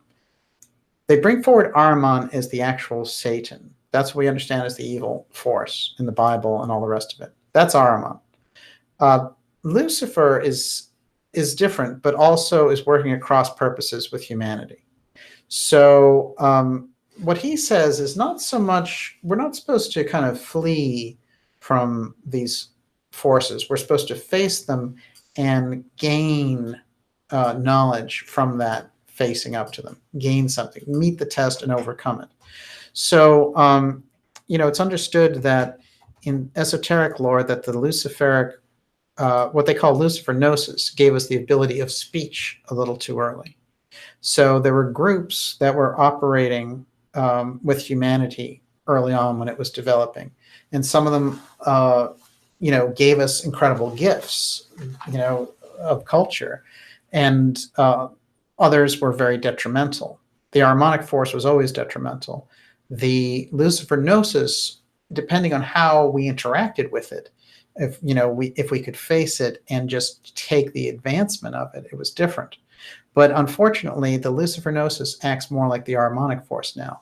So they're all, it is down this path. What's interesting is, if you go in to those esoteric texts, Lucifer Gnosis is known as a light bearer, light bringer. So they see the knowledge and the information and the wisdom differently. And they try to separate out the idea of Ahriman from Lucifer Gnosis. But because in Steiner's work, if you look at Ahriman and you think of, if you merge those two, you're missing a lot. And it actually is, it's much better if you understand them separately, because you can face them separately. But in either case, they are extremely problematic. But Ahriman in particular is trying to create this eighth sphere. And it is, in fact, that's kind of like a soul harvesting thing. Now, that's a cosmology that we're talking about there with Steiner. But the eighth sphere is an artificial step in our evolution. So in anthroposophy, you'd go through these steps, you would leave the Earth and have these different incarnations on the planets in these different environments. You wouldn't be in a physical body, you'd be in something else. And then you gain in that system. But if you move from this system into an artificial eighth sphere and then come back to the Earth, you become more base. You don't move through these different systems and develop that kind of wisdom and spiritual warmth. What happens instead is, instead of us, humanity, and this is again Steiner's system, we're supposed to be creating with this mystery school knowledge the ability to create new Jupiter, which is basically going to be the new version of Earth in the evolutionary tract. This is the cosmology. Now, what happens instead is, if Ahriman and Lucifer are successful in completing the eighth sphere, they harvest humanity by keeping them in this zone of not creating this extended new Jupiter. So that is the issue, which is humanity is unaware and falling prey to this transhumanism, and that is this eighth sphere trap. We've done shows on the eighth sphere, but that is basically the thrust of the mystery school message, which is these forces, the harmonic forces, keep you, and you think that you're advancing. Actually, you have all these, it feeds you fantasies that you're advancing, but what's actually happening is you're getting sucked into this eighth sphere. So yeah, that's kind of a long answer for that, but I think you get the idea. Okay, we'll take 2 more and then we're out. 3 more. Okay. So sometimes somebody just comes up with the question. Okay? Yes. Peter Bayonne, is all the talk about Luciferianism in the truth community just a distraction from Ahriman? Whoa. Boom. Well, now we're talking about Ahriman. See the difference? Mm-hmm. In Steiner's work, look, Ahriman is the evil character in the Persian mythology. It's very interesting to me that Ahriman got revealed through Steiner's work. Ahriman's twin is Ahura Mazda. Ahura Mazda is the Christ figure fighting Ahriman, but they're twins. Now, we see a lot of twin mythology in ancient Greece. We see it in Persia, Chaldeans, and so on. So they're trying to give us a hint there that something about, we're involved with the development, the evolution. They are involved. The challenge of evil, the challenge of Ahriman is involved with our own development. It's not something we can just easily get out of. And we have to face it. And in order to face it, we have to be spiritually conscious. That's what the kind of the mystery school training is all about, to develop a complete being that can face these forces and then move on. When the being isn't developed, when it's undeveloped, or if it's underdeveloped in certain aspects and encounters something like an Ahrimanic force, it can easily be kind of magnetized into this eighth sphere false version of, a kind of a fantasy. And, we see it over and over again, like we were talking about with people with addictions and things. That's purely Ahrimanic. So I think that we get into a situation where they've given us the keys to start to look at this. And there is a cosmology involved as well. But there's no question that there's an overemphasis, and we don't quite understand, or I don't think that we have quite the understanding of, it's too simplified, a lot of the versions of the devil and Satan and things like that. I mean, you can have someone online who you don't agree with, who thinks you're the devil because you don't, agree with them. So yeah, I mean, we've seen this all the way back to witch burnings and stuff. We have to advance in our concepts of what good and evil are all about. There's no question about it. Yes. Okay, so Philip Blair. And by the way, I don't like them trying to eliminate Christ from things like schools and newspapers and, all this kind of stuff. I think that under the guise of being liberated from, bad religious practices, that we just get rid of all the religious aspects. No, that's not good for society at all. Okay, so Philip Blair is desperate to find out, why does the Dalai Lama sound like Rudolf Steiner, or vice versa? Basically, were Blavatsky and Steiner influenced by Buddhism or Jainism? Oh, yeah. Well, no question about it. I mean, Blavatsky in particular you could say that that's really a lot of her work is an Eastern interpretation of mystery school methods. But it is, you see, that the Eastern aspect gives us the foundation. It is, without it, we can't move forward into that Western tradition and have this moment. However, if you look to the mystery schools, the timing is such that the Western mystery schools have to take the lead now. If we let the East take the lead again, it would be like, it's almost like your parents set you up for school and they put you through college and then you have to face it off on your own. It would be like getting out of college and then asking your parents for money to live. It's time for the Western mystery school to move forward and take on the challenge. It's not the time for the East. The East set up the Western. And so that's where we are. The great challenge is apparently the sweep of materialism, that the temptation for people in Western cultures to get caught up in that materialism, as we've seen, and lose those traditional understandings, spiritual understandings. That's a great danger. And so that's society-wide. We see it, and there's kind of a collapse of a moral structure. But there's also a collapse of cultural norms that goes with it. And that's the thing that we can see so obviously. Yes. Okay, Najat Madri, last question. And it's a big question. How do we avoid the eighth sphere? Well, by studying the mystery schools, information about it. No question about it. They've left an incredible legacy. So the question is, what have we done with the legacy? The Steiner work lays out in great detail what the eighth sphere is and how the Ahrimanic forces are gearing up early in the 21st century here to really make a major move. So definitely getting sucked into. It's funny because, I've pointed this out before, but I spent all these years as a technology editor. And so I'm a big technology guy. And it's all about, the technology, though, adds with it that element of danger because it has the ability to kind of convert your attention. And so in operating like that, it can be very dangerous if you have to find a way, a kind of a practice to interact with the world. It's like be in the world, but don't be of the world, like we started. So, but I think just being conscious in your daily life and avoiding a kind of mechanical routine is the first step towards avoiding the kind of Ahrimanic eighth sphere activity. But I would study knowledge of higher worlds, any of the Gurdjieff teachings, theosophy. These things, I think, are a definite antidote to what we see going on now.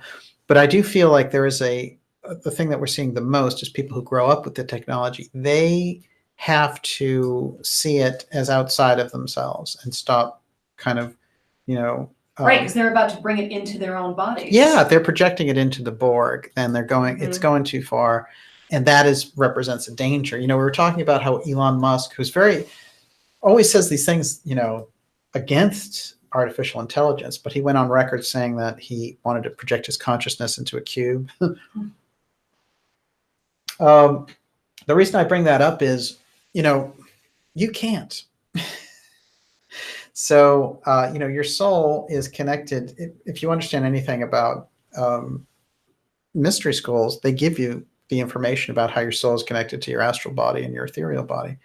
And that goes through a chain of glands, including your pineal and pituitary gland and your Leydig glands. And that is part of your endocrine system. It's kind of a spiritual interface.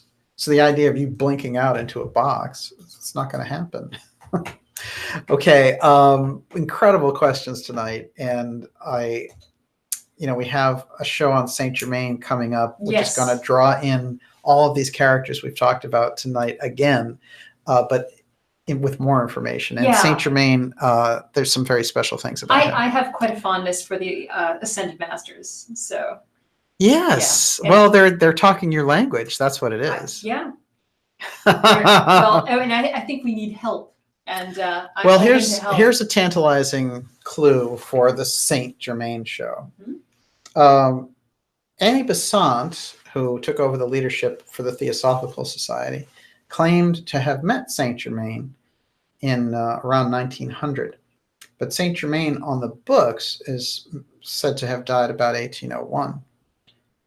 So it's very interesting to think about who she met there. And Blavatsky, who was fond of saying different things about Saint Germain, said something to the effect of, oh, he's about 300 years old now. So something very unusual about Saint Germain, and certainly some of the things attributed to him were basically like junk conspiracy back then. However, these figures, these ascended figures interacting with us on a daily level, how possible is that? That's a real deep level looking at the mystery schools. But the ascended masters, it's a different class. It's a different class of people. So regular rules just don't apply. And again, are we talking about people who've jumped up to the etheric level? It's tough to say. That one we're going to have coming up for you. But we will be back next Friday. Yes, Miss Olivia. Okay, so if sometimes we get some newbies who haven't watched the other shows, and they are wondering what occult book to start with. What if you just a real primer on the whole thing? Start with X series number 1. Oh no, actually, what book? No, I know, but I'm saying start with X series number 1 because the books are in there. I like Knowledge of Higher Worlds or Theosophy by Steiner. And I think that's a terrific place to start. Tertium Organum by Ouspensky. Yeah, these are highly intellectual books. Yes. So, well, Knowledge of Higher Worlds, though, is like, I always call that Steiner's hit single. It's the only time he ever talked kind of very down to earth. But certainly I think that one's an excellent one to start with. I think that those are better to recommend than Manley P Hall's, because Manley P Hall's is if you want to become a real expert. But I would definitely In Search of the Miraculous is another one. Of course, that really takes you on a journey. So you have to be ready for that. But highly, highly recommend any of those. New Model of the Universe by P.D. Ouspensky. It's a remarkable book. And of course, a lot of those are dated. If you want something, they're classics. But if you want something, some of the more modern stuff from the Gurdjieff side would be Bennett's work, for example, Transformation, which I think he wrote in the 70s. That stuff is quite remarkable. Autobiography of a Yogi. Oh, yeah. Sorry, it's my favorite book. I've read it more times than I can count. Yes. It is a touchstone for me. If you want a place to start that's more Eastern, that's what I would recommend. Yeah. Jocelyn Goodwin's books on Atlantis and sussing out the histories, those are very interesting. Any of the Casey books, quite remarkable, I would say. But fantastic. Wow, what a great crowd tonight. Unbelievable, off the charts. We will see you next Friday. Okay, so that's not tomorrow. It's a week from tomorrow? Well, a week from tomorrow, we will have the actual next X series. However, you never know, tomorrow or Saturday, something else may come up. Something else may be happening. Okay. So you have to be on the newsletter list in order to know what shows are coming up. And go ahead and become a subscriber, a free subscriber to the newsletter at darkjournalist.com. Also, become a member.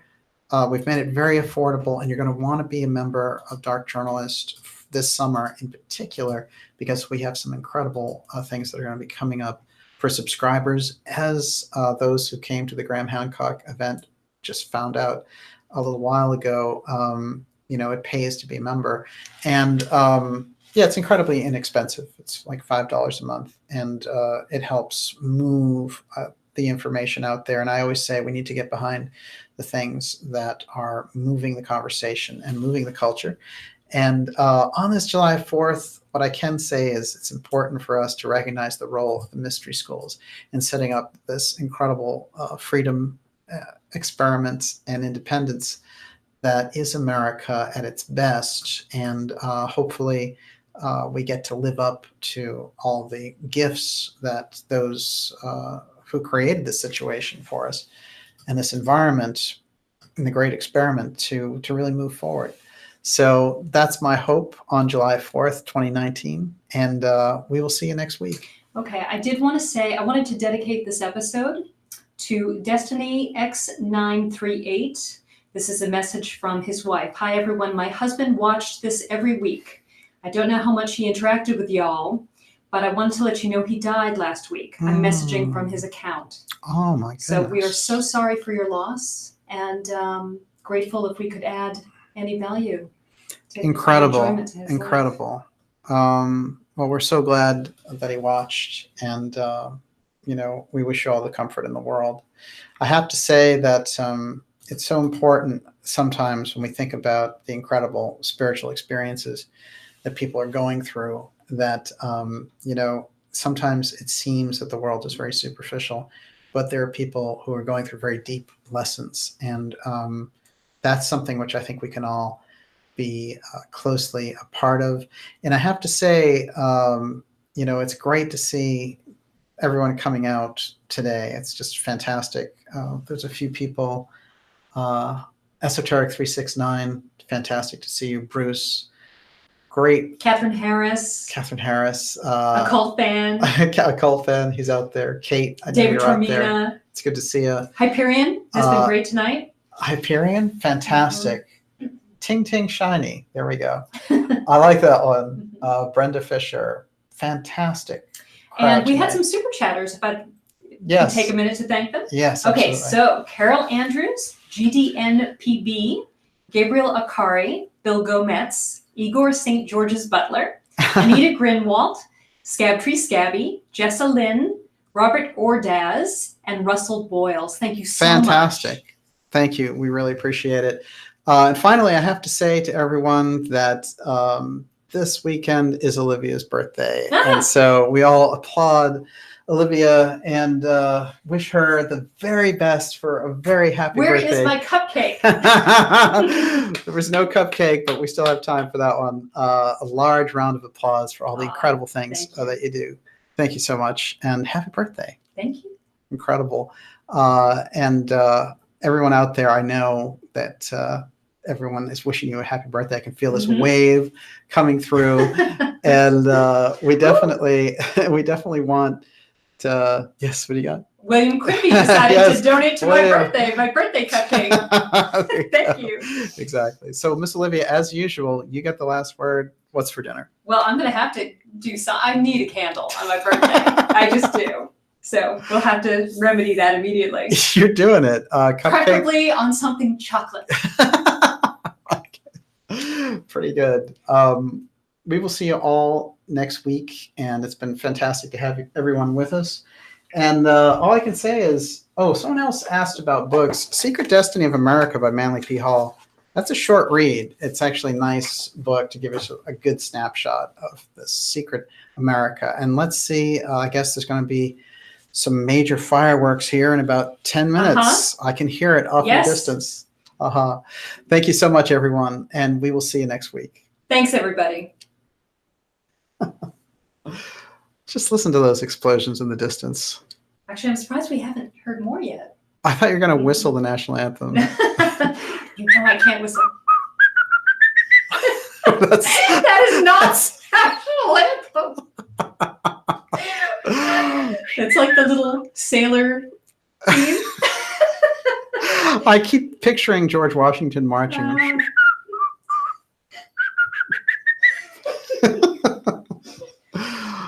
Oh, it's got to be like that. What national anthem is Star Spangled Banner, right? Da, da, da, da, da, I'm not going to whistle that.